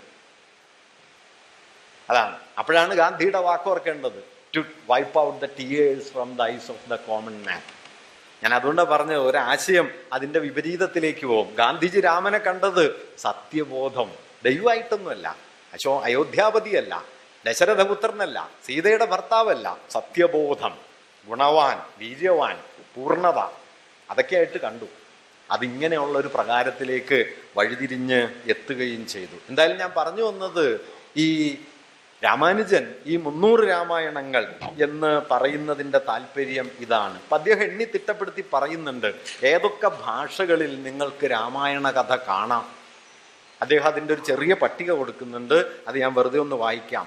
Assamese, Balinese, Bengali, Cambodian, Chinese, Gujarati, Javanese, Kannada, Kashmiri, Khotanese, Laotian, Malaysian, Marathi, Malayalam, Oriya, Prakrit, Sanskrit, Santali, Sinhalese, Tamil, Telugu, Thai, Tibetan. അനന്ത ഭാഷകളാണ്. ഇതിലൊക്കെ ഉണ്ട് രാമായണം. ഏതൊക്കെ ദേശങ്ങളിൽ? ബർമ്മയില്, ടിബറ്റില്, ചൈനയില്, മലേഷ്യയില്, തായ്ലൻഡില്, വിയറ്റ്നാമില്, കംബോഡിയയില്, ഇന്തോനേഷ്യയില്, ജാവയില്, സുമാട്രയില് ഒക്കെയുണ്ട് രാമായണം, രാമകഥ. ഈ രാമകഥയ്ക്ക് ഭിന്ന ഭിന്നങ്ങളായ രൂപങ്ങൾ വരുന്നു. ആ ഭിന്ന രൂപങ്ങളിലൊക്കെ രാമകഥ പല നിലയിൽ ജീവിക്കുകയും ചെയ്യുന്നു. ഇങ്ങനെ ബഹുവിധമായി ജീവിച്ച ഒരു വിപുല സംസ്കാര സഞ്ചയത്തെയാണ് വാസ്തവത്തിൽ നാം രാമായണമെന്ന് മനസ്സിലാക്കേണ്ടത്. അതിൻ്റെ സവിശേഷമായ ഒരുപക്ഷെ ഏറ്റവും മഹത്വപൂർണമായ ഒരു ആവിഷ്കാരമായി വാൽമീകി രാമായണത്തെയും. അതിൻ്റെ വിശദാംശങ്ങളിലേക്ക് ഞാൻ കുറച്ചുകൂടി കഴിഞ്ഞു വരാം. സംസ്കൃതത്തിലേക്ക് നോക്കൂ, എത്രയേറെ രാമായണങ്ങൾ. സംസ്കൃതം രാമായണത്തിൻ്റെ എത്രയെത്ര പാഠാന്തരങ്ങൾക്ക് ജന്മം നൽകിയിട്ടുണ്ട്. ഇപ്പോൾ അധ്യാത്മരാമായണം, എഴുത്തച്ഛൻ പ്രമാണമാക്കിയ അധ്യാത്മരാമായണം, വാസിഷ്ഠരാമായണം, ആനന്ദരാമായണം, അത്ഭുതരാമായണം, ഇങ്ങനെ എത്ര രാമായണം എന്ന പേരിൽ തന്നെ സംസ്കൃതത്തിനകത്ത് എത്ര രാമായണങ്ങൾ. ഭാസന്റെ നാടകങ്ങൾ, ഉത്തരരാമചരിതം പോലുള്ള നാടകങ്ങൾ, കാളിദാസന്റെ രഘുവംശം, ഭവഭൂതിയുടെ ഉത്തരരാമചരിതം, ഇതൊക്കെ സംസ്കൃത ഭാഷ ജന്മം നൽകിയ രാമാഖ്യാനങ്ങളാണ്. ഇന്ത്യൻ ഭാഷകളിലേക്ക് നോക്കിക്കഴിഞ്ഞാൽ എണ്ണമറ്റ പാഠങ്ങൾ കാണാം. ഈ പാഠങ്ങൾ രാമായണത്തെ, വാൽമീകി രാമായണത്തെ അടക്കം വിഴുങ്ങി കേട്ടോ. ഇപ്പം ഇന്ത്യയിലുടനീളം എന്താണ് രാമായണം എന്ന് ചോദിച്ചാൽ അത് വാൽമീകി രാമായണം ഒന്നുമല്ല, അത് വാൽമീകി എന്ന പേര് മാത്രമാണ്. ഉത്തരഭാരതത്തിലുടനീളം രാമായണം എന്ന് പറയുന്നത് തുളസീദാസിന്റെ രാമചരിതമാനസാണ്. കേരളത്തിൽ രാമായണം എന്ന് പറയുന്നത് എഴുത്തച്ഛൻ്റെ അധ്യാത്മരാമായണം കിളിപ്പാട്ടാണ്. അതല്ലാതെ ഒരൊറ്റ രാമായണത്തെ അല്ല ഇന്ത്യക്കാർ രാമായണമായി കൊണ്ടു നടക്കുന്നത്. അതിൽ പൊതുവായുള്ളത് ഒറ്റ കാര്യമാണ്, അത് രാമായണം എന്നുള്ള പേര് മാത്രമാണ്. പിന്നെ രാമകഥയുടെ കേന്ദ്രം ഞാൻ നേരത്തെ പറഞ്ഞ രാമനും സീതയും ലക്ഷ്മണനും രാവണനും ഉൾപ്പെടുന്ന ഒരു കഥാതന്തു. ബാക്കി രാമാനുജൻ പറയുന്നുണ്ട് അതിൻ്റെ ഈ നെയ്ത്ത് വേറെയാണ്, അതിൻ്റെ നൂല് വേറെയാണ്. രാമാനുജൻ കൗതുകമുള്ളൊരു കാര്യം പറയുന്നുണ്ട്. ഈ രാമായണം ഒരു രാമായണാണ് എന്ന് പറയുന്നത് പാരമ്പര്യത്തെക്കുറിച്ച് പറയുന്ന ഒരു പഴയ കഥ പോലെയാണെന്ന് പറയും. രാമാനുജൻ പാരമ്പര്യത്തെക്കുറിച്ച് പറയാനായിട്ട് കൗതുകമുള്ള ഒരു കഥ എപ്പോഴും പറയും. അതെന്താന്ന് വെച്ച് കഴിഞ്ഞാൽ, ഒരു കോടാലി ഒരാളുടെ കയ്യിലുണ്ട്. അപ്പൊ അയാൾ പറഞ്ഞു, ഇത് എൻ്റെ അപ്പനപ്പൂപ്പന്മാരായിട്ടുള്ള അനവധി തലമുറയായിട്ട് ഞങ്ങൾ കൊണ്ടു നടക്കുന്നതാണ് ഈ മഴു എന്ന് പറഞ്ഞു. അപ്പോൾ ഒരാൾ ചോദിച്ചു, ഇതിൻ്റെ അലകൊരിക്കലും മാറിയിട്ടില്ലേ?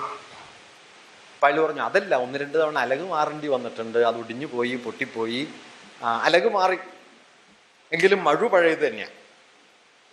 പിടി അത് തന്നെയാണോ? അങ്ങനെയല്ല, പിടി ഒരിക്കൽ പൊളിഞ്ഞു പോയി, വേറൊരു തവണ ഒടിഞ്ഞു പോയി, അങ്ങനെ 2-3 തവണ പിടി മാറി, എങ്കിലും മഴു അത് തന്നെയാണ്. എന്നിട്ട് അദ്ദേഹം പറയുന്നുണ്ട്, ഇതാണ് നമ്മുടെ പാരമ്പര്യം. അലക് മാറിയിട്ടുണ്ടാവും, പിടിയും മാറിയിട്ടുണ്ടാവും, പക്ഷെ മഴു അത് തന്നെയായിരിക്കും. എന്നതുപോലെ നിങ്ങളുടെ അലകും മാറി, നിങ്ങളുടെ പിടിയും മാറി, പക്ഷെ മഴു അത് തന്നെയാണ്. എല്ലാം രാമായണമാണ്. അതിക്കവിഞ്ഞ് ഈ മുഴുവൻ രാമായണങ്ങളിലും രാമായണമായി ഏറെയൊന്നും ഇല്ല. ഓരോന്നിലും ഓരോന്നാണ്. ഞാൻ ഇന്ത്യൻ ഭാഷകളിൽ പ്രവർത്തിച്ച രാമായണങ്ങളെ കുറിച്ച് ചില കാര്യങ്ങൾ പറയാം. തുളസീദാസിന്റെ രാമചരിതമാനസം വാസ്തവത്തിൽ ഉത്തരഭാരതത്തിൽ ഭക്തിപ്രസ്ഥാനമായി പടർന്നു പന്തലിച്ച് രാമനെ കുറിച്ചുള്ള നമ്മുടെ ഇക്കാലത്തെ ആധുനിക ധാരണകളെ മുഴുവൻ അടിസ്ഥാനപരമായി നിർണയിച്ചത് 15-16 നൂറ്റാണ്ടുകളിലെ ഭക്തിപ്രസ്ഥാനവും അതിൻ്റെ കേന്ദ്രത്തിൽ നിലക്കൊണ്ട രാമചരിതമാനസവുമാണ്. വാസ്തവത്തിൽ ഓർക്കേണ്ട കാര്യം, രാമൻ ഒരു സുപ്രധാന കഥാപാത്രമായി നമ്മുടെ ദൈവഭാവനയ്ക്കകത്തേക്ക് കടന്നു കയറിയത് രാമചരിതമാനസം വഴിയാണ്. അതിനു മുമ്പ് ഇന്ത്യൻ ഭക്തിഭാവനയിൽ രാമൻ അത്ര പ്രധാനിയായ ദൈവമല്ല. ഭക്തിപ്രസ്ഥാനം ജന്മം നൽകിയ ദൈവങ്ങളാണ് വാസ്തവത്തിൽ ഇന്ന് നമ്മുടെ ഈ രാമകൃഷ്ണ സങ്കല്പങ്ങളെ വളരെ കൂടുതൽ നിർവചിച്ചുകൊണ്ടിരിക്കുന്നത്. അതിൽ കൃഷ്ണസങ്കല്പം കുറെ കൂടി എന്താ പറയുക, മധുരഭക്തിയുടെ ശൃംഗാരലോലുപത്വത്തിൻ്റെ വഴിയിലേക്ക് തിരിയേണ്ടായി. രാമനാകട്ടെ ഒരാദർശ രാമനായിട്ട് മാറുകയും ചെയ്തു. കുട്ടികൃഷ്ണമാരാരുടെ വാൽമീകിയുടെ രാമായണം വായിച്ചു നോക്കിയാൽ സാധാരണ നിലക്ക് ഒരാൾക്ക് ദേഷ്യം വരാൻ വേണ്ടതൊക്കെ ഉണ്ട്. ഇന്നാണെങ്കിൽ ഏതാണ്ട് നിങ്ങളുടെ തല പോകാനും വേണ്ടതുണ്ട്. പഴയതായതുകൊണ്ട് അത് വായിച്ചു നോക്കിയാൽ മതി. ഞാൻ കഥ പറയണില്ല, എനിക്ക് ജീവനിൽ ഇനിയും കൊതിയുണ്ടല്ലോ. ഇയാൾ അതും കൂടി പറയും എന്ന് പ്രതീക്ഷിച്ച് കാത്തിരിക്കണ്ട. അതില് മാരാര് പറയും, ആരാണ് രാമൻ? ഇപ്പോ ഭരതൻ രാമനെ കൂട്ടിക്കൊണ്ടുപോകാൻ പറയുന്നു. ഭരതൻ രാമനെ ക്ഷണിക്കാൻ വരുന്നത് ദൂരെ പർവ്വതമുകളിൽ നിന്ന് കണ്ടിട്ട് രാമൻ പറയുന്നു, നമ്മെ ഇവിടെ നിന്ന് ഓടിക്കാൻ അവൻ വരുന്നു. വാസ്തവത്തിൽ പാതുക പട്ടാഭിഷേകം നടത്തിയിട്ട് പാതുകം വെച്ച് പൂജിക്കുകയാണ്. സാഹോദര്യത്തിന്റെ പരമാവതാരമായിട്ടാണ് ഭരതൻ വരണത്. പക്ഷെ കണ്ടിട്ട് രാമൻ കരുതിയത് നമ്മെ നാട്ടിൽ നിന്ന് ഓടിച്ചതുപോലെ നമ്മെ ഇവിടെ നിന്ന് ഓടിക്കാൻ. ശൂർപ്പണഖ വരുന്നു, രാമനോട് പ്രണയാഭ്യർത്ഥന നടത്തുന്നു. അപ്പൊ രാമൻ പറയും, ഏനം ഭജ വിശാലാക്ഷി ഭർത്താരം ഭ്രാതരം മമ. ലക്ഷ്മണനെ ഭർത്താവാക്കൂ, ഞാൻ ഭാര്യാസമേതനാണ്, ലക്ഷ്മണനെ ഭർത്താവാക്കൂ. മാരാര് ചോദിക്കുന്നുണ്ട്, ലക്ഷ്മണന് പത്നിയുണ്ടെന്ന് അറിയാത്ത ആളാണോ രാമൻ? ഊർമിളയുണ്ടെന്ന് അറിയാത്ത ആളാണോ രാമൻ? പക്ഷേ രാമൻ അങ്ങനെ പറഞ്ഞു, ഭർത്താരം ഭ്രാതരം മമ അസപത്നേ വരാരോഹോ മേരുമർക്ക പ്രഭായത. സൂര്യകിരണങ്ങളും പർവ്വതങ്ങളും തമ്മിൽ ഒരുമിച്ചിരിക്കുന്നത് പോലെ ഒത്തൊരുമിച്ച് ചേർന്ന് ജീവിക്കൂ എന്ന് പറയുന്നു. രാമാരാതിൽ പറയാൻ ശ്രമിച്ചത് നമ്മളെയൊക്കെ പോലുള്ള ഒരാളാണ് രാമൻ എന്നാണ്. ഈ മാനുഷികമായ ദൗർബല്യങ്ങളുടെയും പ്രതികാരത്തിൻ്റെയും സങ്കടങ്ങളുടെയും ഒക്കെ ഉള്ളിൽ അലയടിക്കുന്ന ഒരു ജീവിതമായിരുന്നു രാമൻ്റേത്. ആ രാമനെ പക്ഷേ തുളസീദാസിന്റെ രാമചരിതമാനസം വിഴുങ്ങി, ഭക്തിപ്രസ്ഥാനം വിഴുങ്ങി. അതോടെ ആദികവി എന്ന പേരല്ലാതെ ആദികാവ്യത്തിലെ രാമായണ സങ്കല്പം വാസ്തവത്തിൽ നമ്മുടെ മുമ്പിൽ നിന്ന് പോയി. ആദികാവ്യത്തിലെ രാമായണ സങ്കല്പത്തിന് 2 സവിശേഷതകളുണ്ട്. ഒന്ന്, അത് കരുണയിൽ ഊന്നിയതാണ്. 2, രാമൻ എന്ന മനുഷ്യന്റെ ധർമ്മസങ്കടങ്ങൾ അതിൽ പ്രധാനമാണ്. ഈ കരുണയുടെയും ധർമ്മസങ്കടങ്ങളുടെയും ലോകത്തിന്റെ മുകളിൽ ദൈവാവതാരമായ രാമന്റെ അവതാരപൂർണതയും ഗുണപുഷ്ടിയും രാമന്റെ വീരസാഹസികതയും മേൽക്കൈ നേടിയ ഒന്നാണ് ഭക്തിപ്രസ്ഥാനത്തിലെ രാമൻ. അതുകൊണ്ട് ഭക്തിപ്രസ്ഥാനം ജന്മം നൽകിയ രാമനിലൂടെ രാമനെ അറിഞ്ഞാൽ വാൽമീകിയുടെ രാമനെ നിങ്ങൾ ഏറെയൊന്നും അറിയില്ല എന്നാണ് അങ്ങേയറ്റത്തെ ഭക്തി ഉണ്ടായിരുന്ന കുട്ടികൃഷ്ണമാരാർക്ക് തന്നെ തോന്നിയ ഒരു കാര്യം. എന്തായാലും ഈ തോന്നലിനെ, വാൽമീകിയുടെ രാമനെ തന്നെ വിഴുങ്ങിയ നമ്മുടെ ഭക്തി പാരമ്പര്യത്തിൻ്റെ രാമസങ്കല്പത്തിന് ആധാരമായത് തുളസീദാസിൻ്റെ ഉത്തരരാമചരിതമാണ്. ഇന്ത്യയിലെ ഓരോ ഭാഷകളിലും ഭക്തിപ്രസ്ഥാനത്തോട് ചേർന്ന് രാമന ദൈവാവതാരവും പരമവിശുദ്ധ സ്ഥാനവുമാക്കി മാറ്റുന്ന രാമായണങ്ങളുടെ ഒരു പരമ്പര 12-ാം നൂറ്റാണ്ടിനും 17-ാം നൂറ്റാണ്ടിനും ഇടയിൽ പറക്കുകയുണ്ടായി. 5 നൂറ്റാണ്ട് കൊണ്ട് രാമായണങ്ങൾ മിക്കവാറും എല്ലാ ഭാഷകളിലും എഴുതപ്പെട്ടു. അവിടങ്ങളിലൊക്കെ നിലവിൽ വന്ന രാമായണം ഒരുപക്ഷെ BC 4-ാം നൂറ്റാണ്ടിനും BC 2-ാം നൂറ്റാണ്ടിനും AD 2-ാം നൂറ്റാണ്ടിനും ഇടയിൽ പൂർണ്ണരൂപത്തിലെത്തിയ രാമായണത്തിൻ്റെ ആദ്യ ഭാഗത്തിലെ രാമസങ്കല്പത്തെ, അതിലെ ജീവിത സങ്കല്പത്തെ സമ്പൂർണമായി തമസ്കരിക്കുകയും ചെയ്തു. ഓരോ ഭാഷയിലും വന്നു.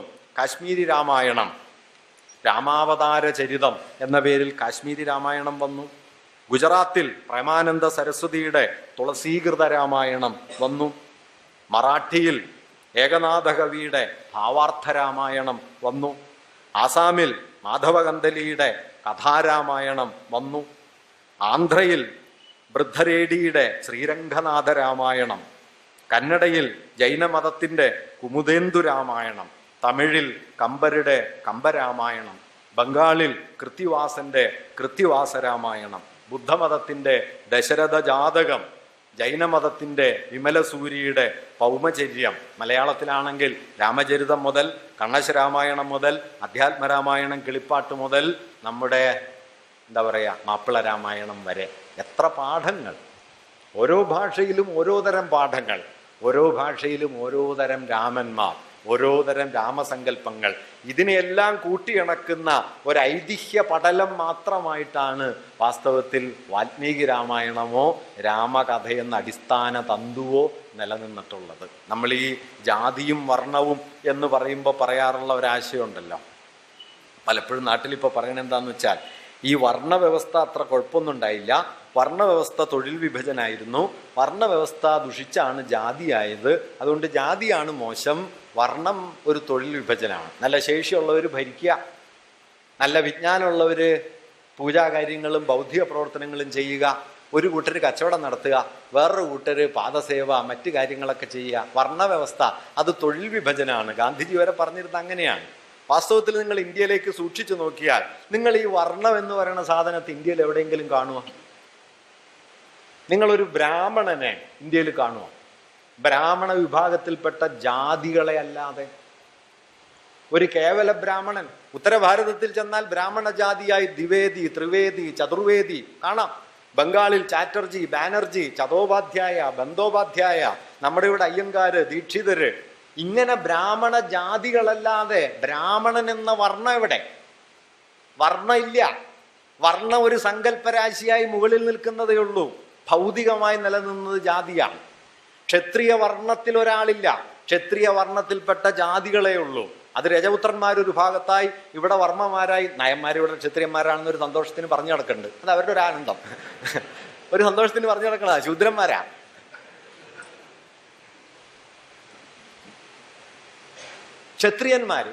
ക്ഷത്രിയരില്ല, ക്ഷത്രിയ ജാതികളേ ഉള്ളൂ, വൈശ്യജാതികളേ ഉള്ളൂ. ഞാൻ പറഞ്ഞു വന്നത് എന്താന്ന് വെച്ചാൽ, ഇന്ത്യയിൽ വസ്തുതാപരമായി ഉണ്ടായത്, ഭൗതികമായി ഉണ്ടായത് ജാതിയാണ്. ജാതികളെ വലയം ചെയ്യുന്ന ഒരു ആശയക്രമം മാത്രമായിട്ടാണ് വർണ്ണം നിലനിന്നത്, അല്ലാതെ വർണ്ണം ഒരു ഭൗതിക രൂപമായി നിലനിന്നിട്ടില്ല. എന്നതുപോലെ രാമായണത്തിന്റെ ഏകപാഠമില്ല. രാമായണം ഭിന്ന പ്രകാരങ്ങളിൽ, ഭിന്ന സമൂഹങ്ങളിൽ, ഭിന്ന രീതികളിൽ പ്രവർത്തിച്ചുകൊണ്ടിരുന്നു. അതിനെ വലയം ചെയ്യുന്ന ഒരു കഥനത്തിന്റെ കേവല സങ്കല്പമായി രാമകഥയും നിലനിന്നു. രാമകഥ ഭിന്ന രൂപങ്ങളിൽ തെളിഞ്ഞു. അല്ലാതെ ഒരാദ്യ പാഠം പൂർണ്ണരൂപത്തിൽ ആദ്യമേ വരിക, പിന്നെ അത് നാട്ടുഭാഷകളിലേക്ക് തിരിഞ്ഞ് പാഠഭേദങ്ങളായി തീരുക. ഞാൻ നേരത്തെ രാഗവും നാടൻ പാട്ടും തമ്മിലുള്ള ബന്ധം പറഞ്ഞ പോലെ അങ്ങനെയല്ല. ഇപ്പൊ രാമായണം തന്നെ എപ്പോഴാണ് വന്നത്? ഇപ്പൊ ആദികാവ്യം എന്ന് പറയുമെങ്കിലും സംശയരഹിതമായും രാമായണത്തിനു മുമ്പേ മഹാഭാരത ഭാഗങ്ങൾ വന്നു കേട്ടോ. മഹാഭാരതത്തിലെയും രാമായണത്തിലെയും ഭാഷ താരതമ്യം ചെയ്ത എല്ലാ പണ്ഡിതന്മാരും രാമായണ ഭാഷ ഏതാണ്ട് BC അവസാന നൂറ്റാണ്ടുകളോട് ചേർന്നതാണെന്നും, മഹാഭാരതത്തിലെ ആദ്യ ഭാഗങ്ങൾ, ആഖ്യാന ഭാഗങ്ങളുടെ ഭാഷ ഏതാണ്ട് BC 1-ാം സഹസ്രാബ്ദത്തിലെ വൈദിക കാലത്തിന്റെ അവസാന ദശയിലെ ഭാഷയാണ് എന്നും കണ്ടെത്തുന്നുണ്ട്. അതുകൊണ്ട് മഹാഭാരതത്തിന്റെ മൂലഭാഗങ്ങൾ ഗാഥകളായും നാരശംസികളായും സൂതന്മാരും മാഗധന്മാരും കുശീലവന്മാരും പാടി നടന്ന പാട്ടുകളായി പൊട്ടിപ്പുറപ്പെട്ട മഹാഭാരത ഭാഗങ്ങൾ BC 1000-ന് തൊട്ട് താഴെ രൂപപ്പെട്ടു തുടങ്ങി. അതിനും എത്രയോ ശേഷം 3-4 നൂറ്റാണ്ടുകൾക്ക് ശേഷമാണ് രാമായണ കഥ വരുന്നത്. രാമായണത്തിൻ്റെ അടിസ്ഥാന ഘടന രൂപം കൊള്ളുന്നത് ഞാൻ നേരത്തെ പറഞ്ഞതുപോലെ മൗര്യഭരണം ജന്മം നൽകിയ സ്വച്ഛശാന്തമായ ഒരു ധർമ്മസങ്കല്പത്തിൻ്റെ അടിത്തറയിലാണ്. മൗര്യഭരണത്തോട് ചേർന്നാണ് ഈ രാമായണം ഒരു ടെക്സ്റ്റൽ ഫോമിലേക്ക് എത്തുന്നത്. ഇന്ന് പൊതുവെ അംഗീകരിക്കപ്പെട്ടിട്ടുള്ളത്, ചരിത്രപരമായി കണക്കാക്കപ്പെടുന്നത് BC 2-ാം നൂറ്റാണ്ടിനും AD 2-ാം നൂറ്റാണ്ടിനും ഇടയിലുള്ള ഒരു 4 നൂറ്റാണ്ട് കൊണ്ടാണ്. ഈ 4 നൂറ്റാണ്ടുകൾക്കിടയിലാണ് രാമായണത്തിൻ്റെ ആദ്യ രൂപം നിലവിൽ വന്നത്. ആദ്യ രൂപം ഞാൻ പറയുന്നതിന് ഒരു കാരണമുണ്ട്. ഈ ആദ്യ രൂപത്തിൽ രാമൻ ദൈവാവതാരമല്ല. നേരത്തെ ആലങ്കോടിലൂടെ പറയുണ്ടായി, ദൈവസങ്കല്പം വളരെ പിൽക്കാലത്ത് നമ്മുടെ രചനകളിലേക്ക് വലിയ തോതിൽ കൂട്ടിച്ചേർക്കപ്പെട്ടു. ഷഡ്ദർശനങ്ങളിൽ മിക്കവാറും പലതും, പ്രധാനപ്പെട്ടവയെല്ലാം വേദപ്രമാണത്തെ മാനിക്കാത്ത നാസ്തിക പാരമ്പര്യത്തിൽപ്പെട്ട പദ്ധതികളായിരുന്നു. പക്ഷെ പിന്നീട് അവയിലേക്ക് ആസ്തികമായ അംശങ്ങൾ, വൈദികമായ ആശയങ്ങൾ കൂട്ടിവിളക്കി അവയെ ആസ്തികവൽക്കരിക്കുകയാണ് ചെയ്തത് എന്ന് പൊതുവെ നാം ഇന്ന് ചരിത്രത്തിൽ നിന്ന് മനസ്സിലാക്കുന്നുണ്ട്. എന്നതുപോലെ രാമായണത്തിൻ്റെ ആദ്യ രൂപം ഏതാണ്? രാമായണവും രാമനും ദൈവാവതാരമായി തീരുന്ന രാമകഥ ദൈവകഥയായി മാറുന്നതിന് മുമ്പുള്ള, നേരത്തെ പറഞ്ഞ മാനുഷികമായ സന്നിഗ്ധതകളിലും ധർമ്മസങ്കടങ്ങളിലും പെട്ട് ഉഴലുന്ന ഒരു മനുഷ്യന്റെ സങ്കടങ്ങളുടെ കഥയായി തീർന്ന രാമായണം. ഈ രാമായണമാണ് രാമായണത്തിൻ്റെ ആദിരൂപം. പൊതുവെ എന്ന് വിശ്വസിക്കപ്പെടുന്നത്, ചരിത്രകാരന്മാരൊക്കെ വിശദീകരിക്കുന്നത്, ബാലകാന്ഡം കഴിഞ്ഞ് അയോധ്യാകാന്ഡത്തിൻ്റെ പകുതി മുതൽ ഉത്തരരാമായണം വരെയുള്ള ഭാഗമാണ് രാമായണത്തിൻ്റെ ആദ്യ പാഠങ്ങളിൽ ഉണ്ടായിരുന്നത് എന്നാണ്. ഉത്തരരാമായണത്തിൽ എത്തുമ്പോഴാണ് നിങ്ങൾക്കറിയുന്നത് പോലെ സീതാപരിത്യാഗം, സീതയുടെ അഗ്നിപരീക്ഷ വരുന്നു, രാമന്റെ പ്രശ്നങ്ങൾ വരുന്നു, അങ്ങനെ പലമാതിരി കഥകൾ വരുന്നു. ബാലകാണ്ഡത്തിലാണ് രാമൻ ദൈവാവതാരമായി തീരുന്നതിൻ്റെ വലിയ വിശദീകരണങ്ങൾ പലതും ഉള്ളത്. ഇങ്ങനെ ബാലകാണ്ഡം, അയോധ്യാകാന്ഡത്തിൻ്റെ മധ്യഭാഗം വരെയുള്ള ഭാഗങ്ങൾ ഉത്തരരാമായണം. ഈ ഭാഗങ്ങളൊക്കെ രാമായണത്തിൻ്റെ പിൽക്കാല പ്രവേശങ്ങളാണ്, കൂട്ടിച്ചേർക്കലുകളാണ് എന്നും നാം ഇന്ന് കാണുന്ന 24,000 ശ്ലോകങ്ങളോളമുള്ള രാമായണം ഇങ്ങനെ ഇതിൻ്റെ അവസാന ഘട്ടത്തിൽ AD 2-ാം നൂറ്റാണ്ടിന് ശേഷം അതിൻ്റെ പൂർണ്ണ രൂപത്തിലേക്ക് എത്തിച്ചേർന്നതാണെന്നും രാമായണത്തിൻ്റെ പാഠരൂപം ആദ്യം രൂപപ്പെട്ടു തുടങ്ങുന്ന BC അവസാന നൂറ്റാണ്ടുകളിൽ ബാലകാണ്ഡമില്ലാത്ത, അയോധ്യാകാന്ഡത്തിൻ്റെ ആദിഭാഗങ്ങളില്ലാത്ത, ഉത്തരരാമായണമില്ലാത്ത ഒരു രാമായണ രൂപമാണ് നിലനിന്നിരുന്നത് എന്നും രാമായണത്തിൻ്റെ പാഠവിമർശകർ പറയുന്നുണ്ട്. ഞാനിങ്ങനെ പറയുമ്പോൾ രാമായണം ഇതാണ് ശരിയായ രാമായണം എന്നൊന്നുമല്ല വാദിക്കണത്. അങ്ങനെയൊന്നുമില്ല. നിങ്ങൾ ഏത് രാമായണമാണ് ശരിയെന്ന് വിശ്വസിക്കുന്നോ അതാണ് രാമായണം. അതിനുള്ള എല്ലാ സ്വാതന്ത്ര്യവും മനുഷ്യന്മാർക്കുണ്ട്. പക്ഷേ ഒപ്പം തന്നെ നാം ഓർക്കേണ്ട കാര്യം, ചരിത്രത്തിൽ ഇങ്ങനെ ഒരു രാമായണത്തിൻ്റെ സഞ്ചാര കഥയും നമ്മൾ കാണേണ്ടതുണ്ട്. അതുകൊണ്ട് ഈ രാമായണം എന്ന് പറയുന്നത് ഈ പാഠാന്തരങ്ങളുടെ ഒരു പെരുപ്പത്തെയാണ്. അതിനുള്ളിൽ ഒരു ആദിമൂലം എന്ന് പറയാവുന്ന ഒന്നില്ല. അതുകൊണ്ടാണ് രാമാനുജൻ അതിനെക്കുറിച്ച് പറയുമ്പോൾ ഇവ വ്യാഖ്യാനങ്ങളല്ല, മറിച്ച് കഥനങ്ങളാണ്. കഥനങ്ങളാവുമ്പോൾ ഒരു കഥനം അതിൻ്റെതായൊരു കഥനയുക്തിയിലേക്ക് ഈ രാമകഥയെ വിന്യസിക്കുകയാണ് ചെയ്യുന്നത്. അതുകൊണ്ട് കഥനങ്ങളിലെല്ലാം കഥ ഒന്നാണ്, പക്ഷേ അവയുടെ വ്യവഹാരം രണ്ടാണ്.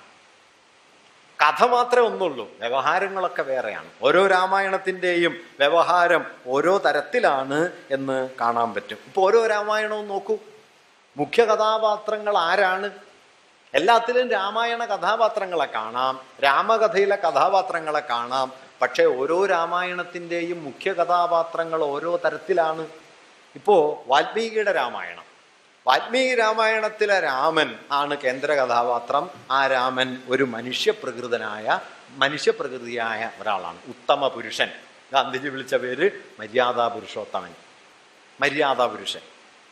എന്നാൽ വിമലസൂരിയുടെ രാമായണം, വിമലസൂരി ജൈനമതക്കാരനാണ്, അദ്ദേഹത്തിൻ്റെ ജൈന രാമായണമാണ് പൗമചര്യം, ജൈനമതത്തിലെ രാമായണമാണ്.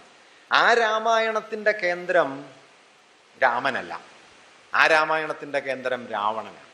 രാവണൻ ജൈനമതത്തിലെ 63 മഹാപുരുഷന്മാർ, ശലാകാപുരുഷന്മാർ എന്ന് ജൈനമതം നിർദ്ദേശിക്കുന്ന 63 ശലാകാപുരുഷന്മാരിൽ ഒരാളാണ് രാവണൻ. ഉത്തമനാണ്, ഗുണവാനാണ്. രാമന് വാൽമീകി രാമായണം കൊടുക്കുന്ന എല്ലാ വിശേഷണങ്ങളും വിമലസൂരിയുടെ ജൈനരാമായണത്തിൽ ചേരുക രാവണനാണ്. അതിപ്പോ നമ്മുടെ CN ശ്രീകണ്ഠൻ നായരുടെ ലങ്കാലക്ഷ്മിയിൽ നോക്കിയാലും കാണാം. രാവണൻ ശ്രീജിതനാണ്, സ്ത്രീജിതനല്ല, ശ്രീജിതനാണ്. അവിടെ ഏതാണ്ട് ശ്രീകണ്ഠൻ നായർ പറയുന്നത് സീതയുടെ മഹത്വം അറിയാൻ രാമന് പറ്റില്ല, സീതയുടെ മഹത്വം രാവണനെ മനസ്സിലാവുള്ളൂ. മഹത്വത്തെ അറിയാൻ അത് ഏതാണ്ട് ചിന്താവിഷ്ടയായ സീതയിലും അവസാനം സീത ചോദിക്കുന്നല്ലോ, നിന്റെ മുമ്പിൽ വന്ന് തെളിവേകി ദീനയായി മരുവീടണമെന്നു മന്നവൻ കരുതുന്നോ ശരി പാവയോ ഇവൾ. രാമ, നീ അങ്ങനെ കരുതുന്നോ? ഇനിയും നിന്റെ മുമ്പിൽ പട്ടമഹിഷിയായി, നിന്റെ യജ്ഞത്തിലെ അർദ്ധപത്നിയായി, അർദ്ധഭാഗമായി ഞാൻ ഇനിയും നിന്റെ രാജസഭയിലെ പട്ടമഹിഷിയായി ഇരിക്കുമെന്ന് നീ കരുതുന്നുണ്ടോ? അവസാനത്തെ വാക്യാണ് പാവയോ ഇവൾ. ആത്മബോധം വന്ന സ്ത്രീയാണ്. അത് ഞാൻ അവസാനം പറയാം. ആത്മബോധം വന്ന സ്ത്രീയാണ് രാമന്റെ ആശാന്റെ സീത. അത് പഴയ സീതയൊന്നുമല്ല, അത് വാൽമീകിയുടെ സീത തന്നെയാണെന്ന് സ്ഥാപിക്കാൻ വേണ്ടി എത്ര പേര് ലേഖനം എഴുതിയെന്ന് ആലോചിച്ചാൽ നമുക്ക് ബോധക്കേട് വരും. എന്തിനാണ് ഇവരെല്ലാം ഇങ്ങനെ ലേഖനം എഴുതിയത് എന്നത് വളരെ അത്ഭുതകരമായ കാര്യമാണ്. സീതാരാകാവ്യം ഒറ്റ പ്രാവശ്യം വായിച്ചാൽ മനസ്സിലാവും ഇത് വാൽമീകിയുടെ സീതയൊന്നും അല്ല എന്ന്. ഒറ്റ പ്രാവശ്യം വായിച്ചാൽ മനസ്സിലാവും, ഒരു ശ്ലോകം കൊണ്ട് മനസ്സിലാവും. ഐരാഘവ വന്ദനം ഭവാൻ ഉയരുന്നു ഭുജശാഖ വിട്ട് ഞാൻ ഭയമറ്റു പറന്നു പോയിടാം സ്വയമിദ്യോവിൽ ഒരാശ്രയം വിന. നിന്റെ തുണ വേണ്ട, നിന്റെ തുണ വേണ്ട, വന്ദനം നിനക്ക് വിടാം. ഉയരുന്നു ഭുജശാഖ വിട്ട് ഞാൻ ഭയമറ്റു പറന്നു പോയിടാം. ഇന്ത്യൻ പാരമ്പര്യം സ്ത്രീക്ക് ഭയമറ്റ ജീവിതം നൽകിയിട്ടില്ല കേട്ടോ. ഭയമറ്റ ജീവിതം ഇന്ത്യൻ പാരമ്പര്യം നൽകിയിട്ടില്ല. അന്നും ഇന്നും നൽകിയിട്ടില്ല, ഇപ്പോഴും നൽകിയിട്ടില്ല. സീത അത് പറയുന്നുണ്ട്, ഇപ്പോഴും നൽകിയിട്ടില്ല. സീത അന്ന് പറഞ്ഞതാണ്. അതുകൊണ്ട് ഞാൻ നിന്നെ വിട്ടുപോകുന്നു. പിതാരക്ഷതി കൗമാരെ ഭർത്താരക്ഷതി യൗവനെ രക്ഷന്തി വാർദ്ധകേ പുത്ര നസ്ത്രീ സ്വാതന്ത്ര്യമർഹതി എന്നതാണ് വിശുദ്ധമായ ആർഷപ്രമാണം. ആ ആർഷപ്രമാണത്തിന്റെ മുഖത്ത് കാർക്കിച്ചു തുപ്പിട്ടാണ് രാമൻ ആശാന്റെ സീത പറഞ്ഞത് ഭയമറ്റു പറന്നു പോയിടാം സ്വയമിദ്യോവിൽ ഒരാശ്രയം വിന. ഇന്നും കേരളത്തിൽ ഒരു പെൺകുട്ടിയും രാത്രി 9 മണി കഴിഞ്ഞാൽ സ്വയമിദ്യോവിൽ ഒരാശ്രയമില്ലാതെ പറക്കുന്നില്ല കേട്ടോ, ഇന്നും പറക്കുന്നില്ല. പക്ഷെ ആശാന്റെ സീത അങ്ങനെ എഴുതി. ഈ ശ്ലോകം വായിച്ചാൽ മതി, ധാരാളം പിന്നെയും ശ്ലോകങ്ങളുണ്ട്. അതുകൊണ്ട് അത് വേറൊരു കാര്യം. ഞാൻ പറഞ്ഞു വന്നത് എന്തായാലും രാമകഥ മാത്രമേ ഉള്ളൂ. ആ കഥയുടെ കഥന രീതി മറ്റൊരു വ്യവഹാരത്തെ ഉണ്ടാക്കുന്നു. ആശാൻ ഒരു വ്യവഹാരത്തെ ഉണ്ടാക്കുന്നു. ഇപ്പൊ കമ്പരാമായണം രാമാനുജൻ വിസ്തരിച്ച് ചർച്ച ചെയ്യുന്നത് കമ്പരാമായണവും വാൽമീകി രാമായണവും തമ്മിലുള്ള വൈജാത്യങ്ങളാണ്. കമ്പരാമായണത്തിൽ എത്തുമ്പോൾ കമ്പരാമായണത്തിൽ പരമാവതാരമായ ഒരു ഈശ്വരനായി രാമനെ മാറ്റാൻ വേണ്ടി അഹല്യാമോക്ഷം എന്ന സന്ദർഭത്തെ രാമായണത്തിൽ നിന്ന് എങ്ങനെ കമ്പൻ വ്യത്യസ്തമായി വ്യാഖ്യാനിക്കുന്നു എന്ന് അദ്ദേഹം വിശദമായിട്ട് പരിശോധിക്കുന്നുണ്ട്. കഥ ഒന്ന് തന്നെ, അഹല്യയുടെ മോക്ഷം, പക്ഷേ വ്യവഹാരം വേറൊന്ന്. അങ്ങനെ ഒരു കഥ തന്നെ ഭിന്ന വ്യവഹാരങ്ങളിലേക്ക് പ്രവേശിച്ചു കൊണ്ടിരിക്കുന്നു എന്ന് നമുക്ക് കാണാൻ പറ്റും. അതുകൊണ്ട് മൂലപാഠം എന്ന ഒന്ന് രാമായണത്തെ സംബന്ധിച്ച് ഉണ്ടെന്ന് പറഞ്ഞുകൂടാ. ആ മൂലപാഠമാണ് എല്ലാ പാഠത്തിൻ്റെയും ആധാരം എന്ന് നാം കരുതുന്നത് വാസ്തവത്തിൽ ആധുനിക ഘട്ടത്തിൽ രാമായണത്തിനുണ്ടായ പുതിയ പരിവേഷങ്ങളുടെ സന്ദർഭത്തിലാണ്. അവിടെ രാമാനുജൻ രസമുള്ളൊരു കാര്യം പറയുന്നുണ്ട്. ചൈനയിലാണല്ലോ ചായപ്പൊടി ഉണ്ടായത്. ചൈനക്കാർ ചായപ്പൊടി ഉണ്ടാക്കി. ആ ചൈനയിൽ നിന്ന് അത് ലോകത്തിൻ്റെ പല ഭാഗങ്ങളിലേക്ക് സഞ്ചരിച്ചു. എന്നിട്ട് അദ്ദേഹം പറയുന്നത് ചൈനയിൽ നിന്ന്, ചൈനയുടെ വടക്കൻ പ്രദേശങ്ങളിൽ നിന്ന് ലോകത്തേക്ക് പരന്ന ചായപ്പൊടി ഇന്ന് നാം അറിയുന്ന അതിൻ്റെ ഇംഗ്ലീഷ് പേരിലേക്ക് എത്തിച്ചേർന്നു. ഇംഗ്ലീഷിലും ഫ്രഞ്ചിലും അങ്ങനെയുള്ള ഭാഷകളിലൊക്കെ ടീ എന്ന പേരിൽ അറിയപ്പെടുന്നു. തെക്കൻ മേഖലയിൽ നിന്ന്, തെക്കൻ ചൈനീസ് മേഖലകളിൽ നിന്ന് ലോകത്തേക്ക് സഞ്ചരിച്ച ചായപ്പൊടി നമ്മുടെ ചായയുടെ പേരിൽ അറിയപ്പെടുന്നു. ഹിന്ദിയിലും റഷ്യൻ ഭാഷയിലും ലോകത്തെ പല ഭാഷകളിലും ചൈനയുടെ തെക്കൻ ഭാഗങ്ങളിൽ നിന്ന് ചായപ്പൊടി എത്തിയിടത്തൊക്കെ ചായ തന്നെയാണ്. വടക്കൻ ഭാഗങ്ങളിൽ നിന്ന് പോയിടത്തൊക്കെ ചായ ടീ ആയിട്ട് മാറി എന്ന് രാമാനുജൻ പറയുന്നുണ്ട്. ഇതുപോലെ രാമകഥയ്ക്ക് ഏറ്റവും ചുരുങ്ങിയത് 3 സഞ്ചാരപഥങ്ങളുണ്ട് എന്ന കാര്യം അദ്ദേഹം പറയുന്നു. ഏതൊക്കെ? ഒന്ന്, കരയിലൂടെയുള്ള വടക്കൻ പാത. കരയിലൂടെ ഉള്ള വടക്കൻ പാത വഴി രാമായണം, രാമകഥ എവിടേക്കൊക്കെ പോയി? പഞ്ചാബിലേക്ക്, കാശ്മീരിലേക്ക്, കാശ്മീരിൽ നിന്ന് ടിബറ്റിലേക്ക്, ചൈനയിലേക്ക്, തുർക്കിസ്ഥാൻ വരെ, കിഴക്കൻ തുർക്കിസ്ഥാൻ വരെ ഈ വടക്കൻ പാതയിലൂടെ, കരവഴിയുള്ള വടക്കൻ പാതയിലൂടെ രാമകഥ സഞ്ചരിച്ചു. കടൽ വഴിയുള്ള തെക്കൻ പാതയാണ് രണ്ടാമത്തേത്. ആ തെക്കൻ പാത ഗുജറാത്തിൽ നിന്ന് തുടങ്ങി തെക്കേ ഇന്ത്യയിലെത്തി, ജാവയിലെത്തി, സുമാട്രയിലെത്തി, മലൈദ്വീപുകളിലേക്കെത്തി, ഇന്തോനേഷ്യയിലേക്ക് സഞ്ചരിച്ച കടൽ വഴിയുള്ള തെക്കൻ പാത. 3 കരവഴിയുള്ള കിഴക്കൻ പാത. ആ കിഴക്കൻ പാത ബംഗാൾ വഴി ബർമ്മയിലേക്കും തായ്ലാൻഡിലേക്കും ലാവോസിലേക്കും വിയറ്റ്നാമിലേക്കും കംബോഡിയയിലേക്കും ഒക്കെ ആ കിഴക്കൻ പാത പോയി. ഇങ്ങനെ 3 പാതകളിലൂടെ സന്തോഷ് ദേശായിയുടെ രാമപഠനത്തെ മുൻനിർത്തിയാണ് രാമാനുജൻ അത് പറയുന്നത്. ഈ 3 പാതകളിലൂടെയും രാമകഥ സഞ്ചരിച്ചു. 3 പാതകളിലൂടെ സഞ്ചരിച്ച് വ്യത്യസ്ത പ്രദേശങ്ങളിൽ, വ്യത്യസ്ത സ്ഥാനങ്ങളിൽ അത് ചെന്നെത്തിപ്പെടുകയും അവിടെയൊക്കെ സവിശേഷ രാമായണങ്ങളായിട്ട് അത് മാറിത്തീരുകയും ചെയ്തു. അതിനു മുമ്പ് തന്നെ, ആ സഞ്ചാരങ്ങൾക്കൊക്കെ മുമ്പ് തന്നെ രാമകഥയ്ക്ക് ഭിന്ന പാഠങ്ങൾ ഇന്ത്യയിലുണ്ട്. ഇപ്പം ഞാൻ നേരത്തെ പറഞ്ഞ ഇന്ത്യയിലെ പ്രധാനപ്പെട്ട 2 മതങ്ങളും, ബുദ്ധമതവും ജൈനമതവും രാമകഥ ഉണ്ടാക്കി. ബുദ്ധമതക്കാരുടെ ദശരഥ ജാതകം, ആ ദശരഥ ജാതകത്തിൽ രാമനെ കേന്ദ്രീകരിക്കുന്ന ഒരു പരാക്രമത്തിൻ്റെ കഥയായിട്ടല്ല രാമായണം വരുന്നത്, രാമകഥ വരുന്നത്. ജൈനമതക്കാരുടെ രാമായണം പൗമചര്യം. ആ പൗമചര്യത്തിലെ പ്രത്യേകത എന്താ വെച്ചാൽ, രാമനല്ല രാവണനെ കൊല്ലുന്നത് പോലും. രാവണനെ കൊല്ലുന്നത് ലക്ഷ്മണനാണ്. കാരണം ജൈനനായകന് കൊല്ലാൻ പറ്റില്ല. ജൈനനായകന് കൊല്ലാൻ പറ്റാത്തതുകൊണ്ട് കൊല്ലാനുള്ള പണി അനിയനെ ഏൽപ്പിച്ചിട്ട് രാമൻ തത്വവിചാരം നടത്തുന്ന ആളാണ്. രാവണൻ മഹാപുരുഷനാണ്. ഇങ്ങനെ എത്ര കഥകൾ. തമിഴ്നാട്ടിൽ പ്രചാരത്തിലുള്ള നാടോടി രാമായണങ്ങളിൽ ഒന്നിൽ രാവണന്റെ മകളാണല്ലോ സീത.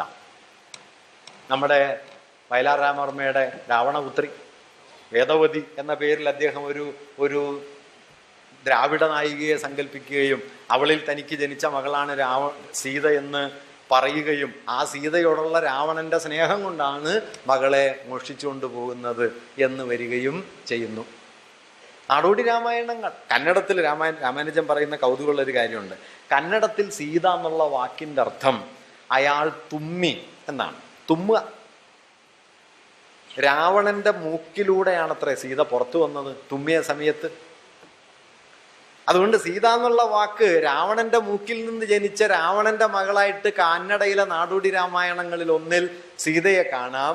ആ സീതയോട്, മകളോടുള്ള സ്നേഹവാത്സല്യങ്ങളും അവളെ ചൊല്ലി താൻ നശിക്കും എന്ന പ്രവചനത്തെ ചൊല്ലിയുള്ള ഭീതിയുമാണ് രാവണന് സീതയെ തട്ടിക്കൊണ്ടുപോരാനായിട്ട് കാരണമായി തീരുന്നത്. തായ്ലൻഡിൽ ഒരുപക്ഷെ ഇന്ത്യയേക്കാൾ കൂടുതൽ രാമകഥ പ്രബലമായി പ്രവർത്തിക്കുന്ന സംസ്കാരങ്ങളിൽ ഒന്നാണ് തായ്ലൻഡ്. തായ്ലൻഡിലെ രാമകഥ, രാമകീർത്തി, രാമകീൻ എന്ന രാമകഥ.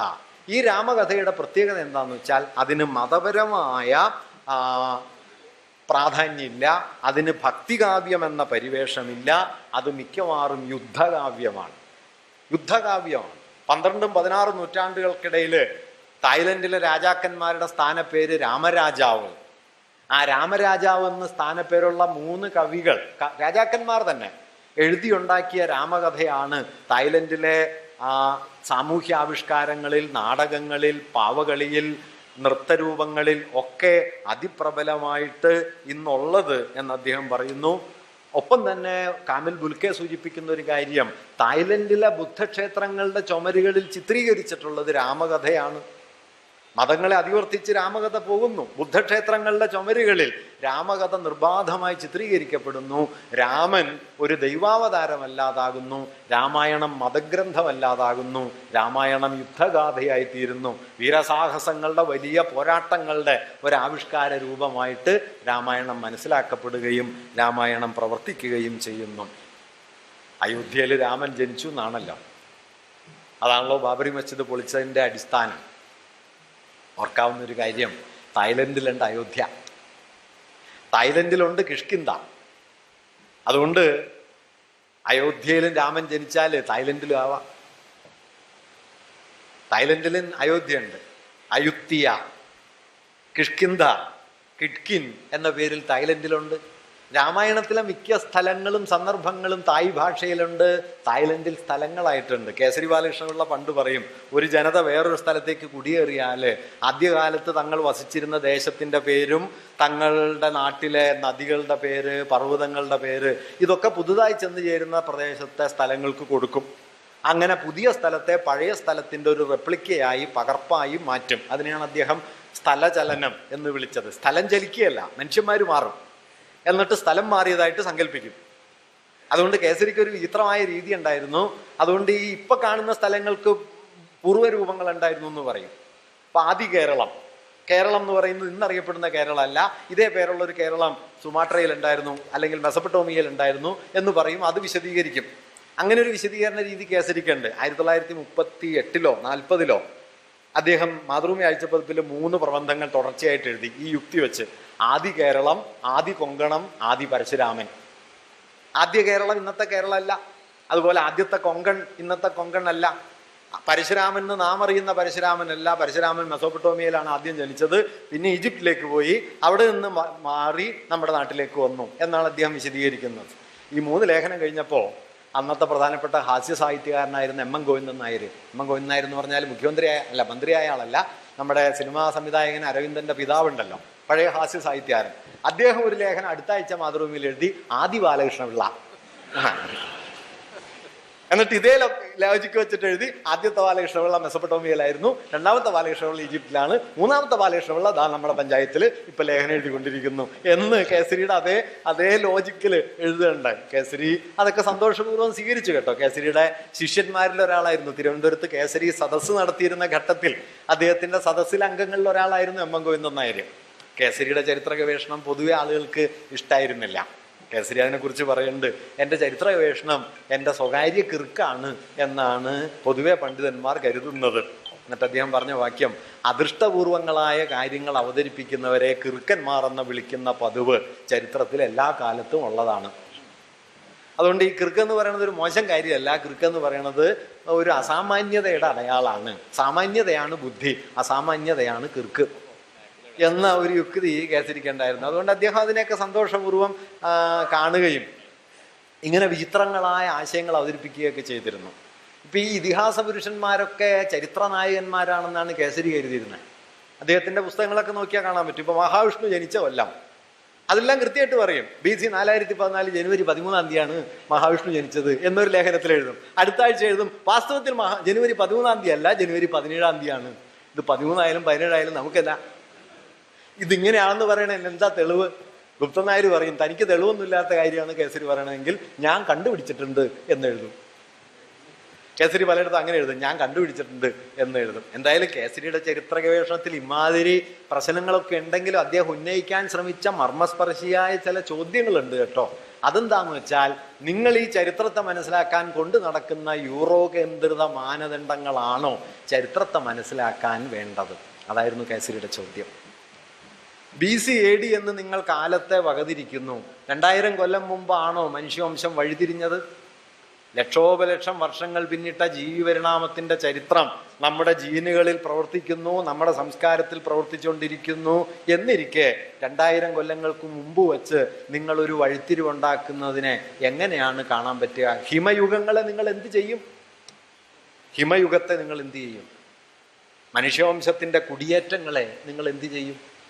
അതിനെ വിശദീകരിക്കാൻ നിങ്ങളുടെ കയ്യിലുള്ള അളവുകോൽ എവിടെ എന്ന ചോദ്യമായിരുന്നു കേസരി ചോദിക്കാൻ ശ്രമിച്ചത്. വേറൊരു കാലഗണനാ രീതിയൊക്കെ അദ്ദേഹം ഉണ്ടാക്കി, കൽപ്പഗണിതം എന്നൊക്കെ പറഞ്ഞിട്ട്. പോട്ടെ, ഞാൻ സാന്ദർഭികമായിട്ട് പറഞ്ഞു എന്നേ ഉള്ളൂ.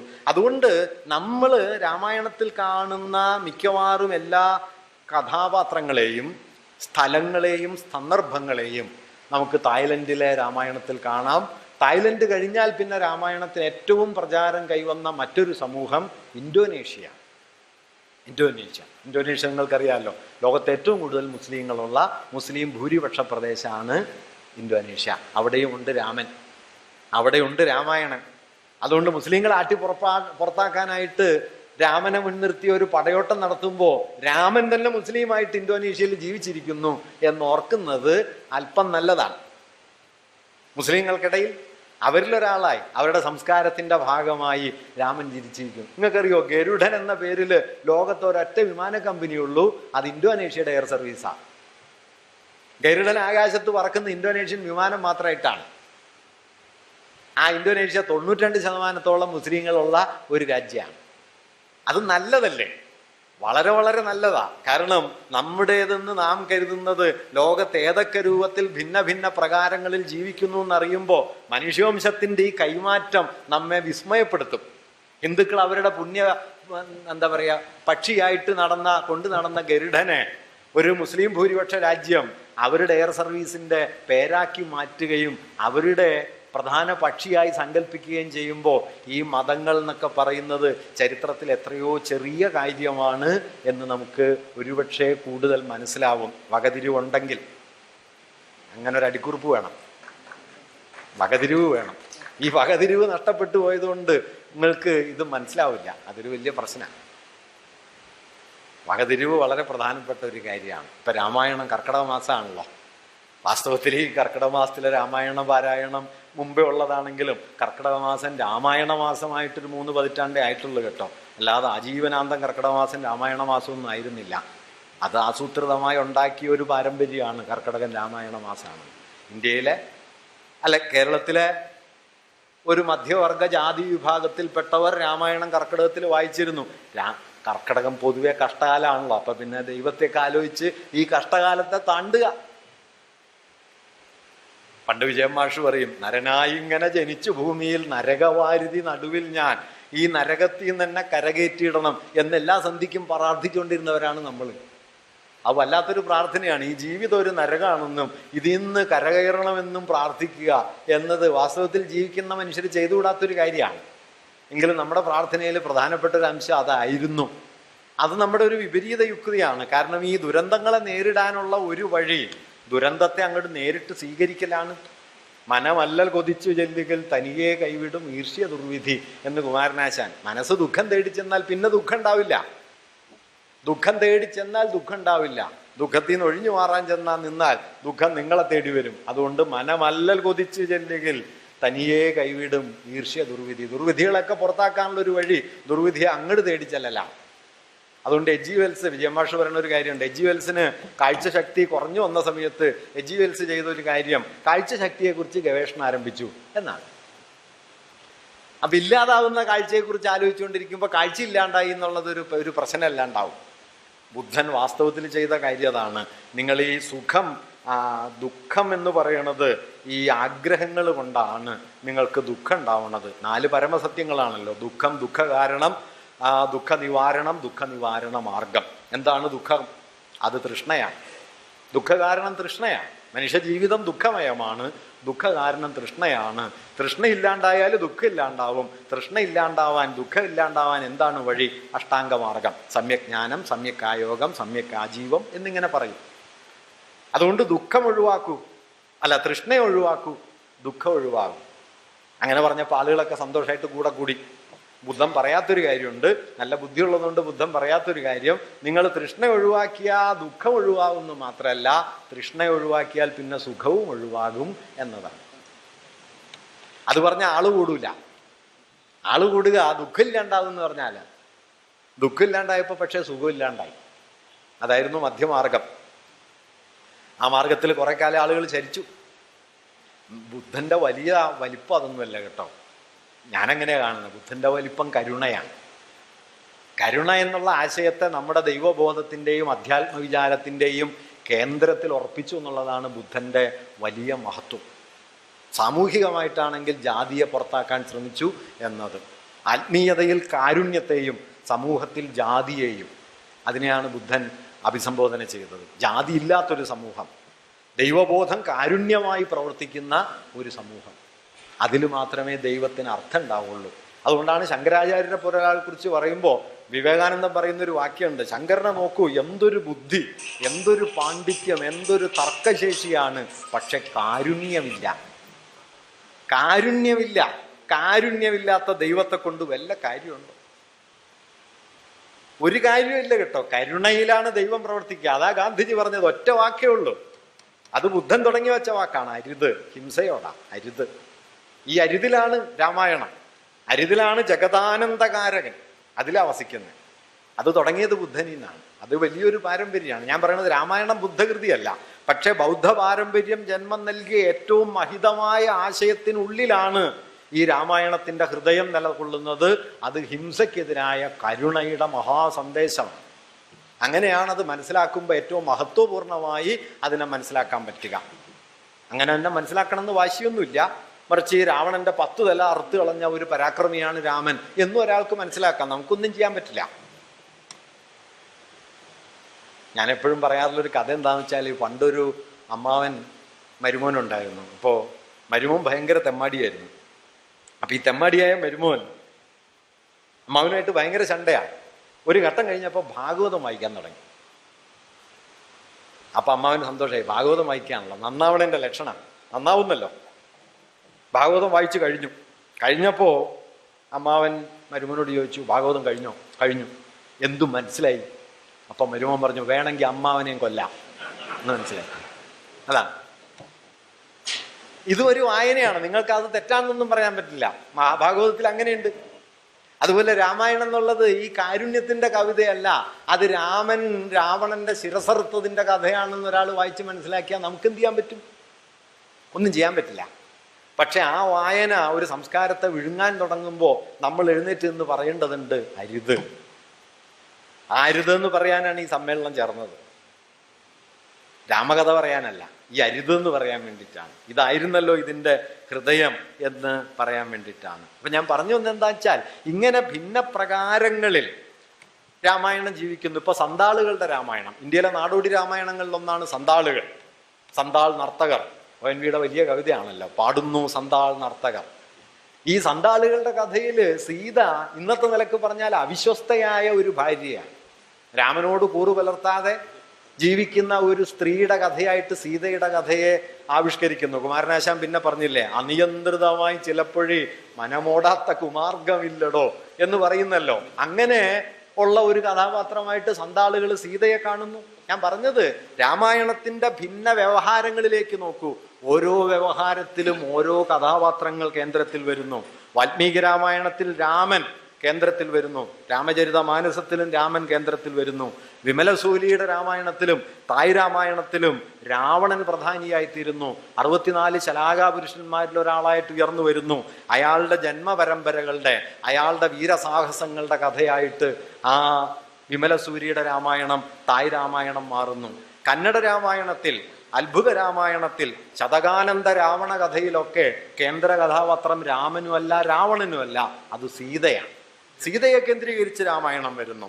കമ്പനും തുളസീദാസും എഴുത്തച്ഛൻ എഴുതുമ്പോൾ ഭക്തിപ്രസ്ഥാനം ജന്മം നൽകിയ രാമായണ പാഠങ്ങൾ പൊതുവിൽ വാൽമീകിയുടെ രാമനെയല്ല, രാമൻ എന്ന ദൈവാവതാരത്തിലേക്ക് രാമനെ മാറ്റുന്നു. ഇങ്ങനെ ഓരോ ആഖ്യാനത്തിൻ്റെയും കേന്ദ്രത്തിൽ ഓരോ കഥാപാത്രം ഉയർന്ന് വരുന്നു. മുഖ്യ കഥാപാത്രങ്ങൾ ഓരോ വ്യവഹാരത്തിലും ഓരോന്നായിരിക്കുന്നു.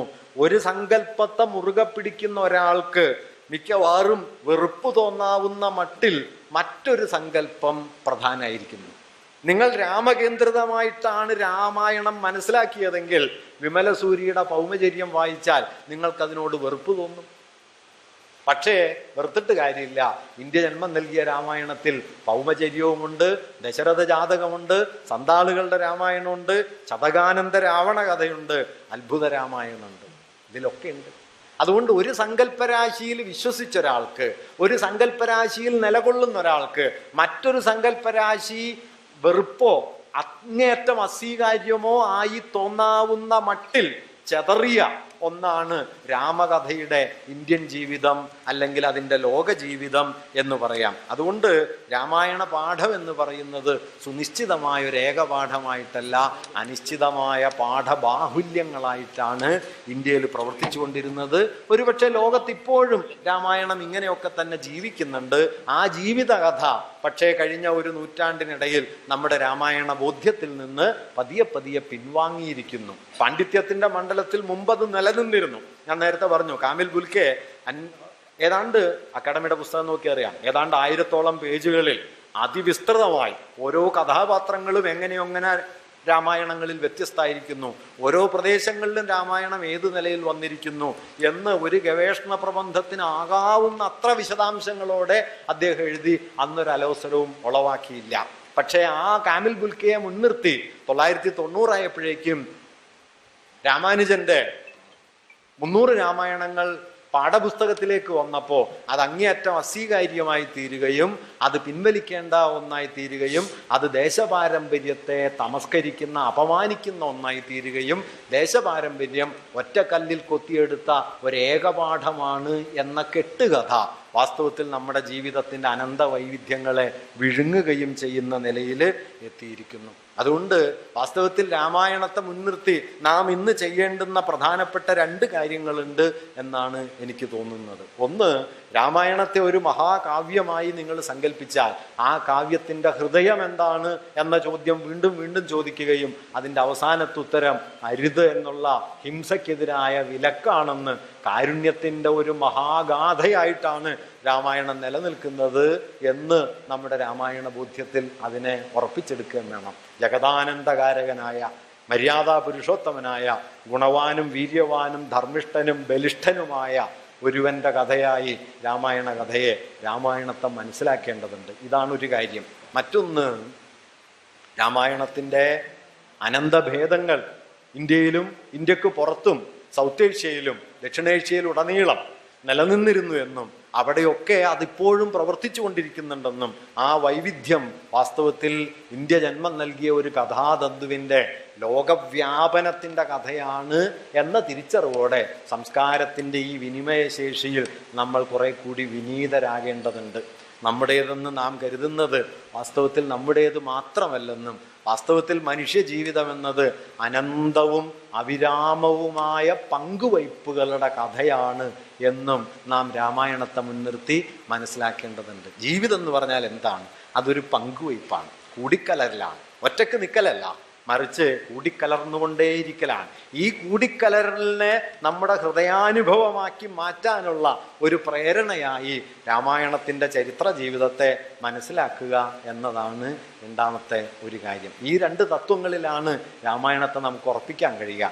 അതിൽ നിന്ന് ഭിന്നമായതിലേക്കൊക്കെ സഞ്ചരിക്കുമ്പോൾ രാമായണത്തിന് നമ്മെ വിഭാഗീയമായി വഴിതിരിച്ചു വിടാനുള്ള ശേഷി കൈവരും. ആ ശേഷിയെ ചെറുക്കാനാണ് ഗാന്ധിജി ശ്രമിച്ചുകൊണ്ടിരുന്നത്.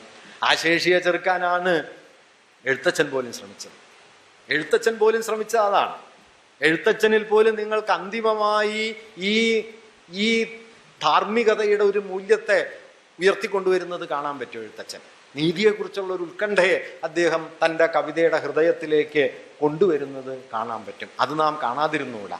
കവിത അന്തിമമായി, സാഹിത്യ അന്തിമമായി നൽകുന്ന ബോധ്യം വാസ്തവത്തിൽ നീതിയെക്കുറിച്ചുള്ള ബോധ്യമാണ് എന്ന് പറയും. വാസ്തവത്തിൽ എങ്ങനെയാണ് സാഹിത്യവും മതവും തമ്മിൽ കൈകോർക്കുന്നത്? അല്ലെങ്കിൽ സാഹിത്യവും മതവും രാഷ്ട്രീയവും കൈകോർക്കുന്ന ഒരൊറ്റ ബിന്ദു ഏതാണ്? അത് നീതിയാണ്.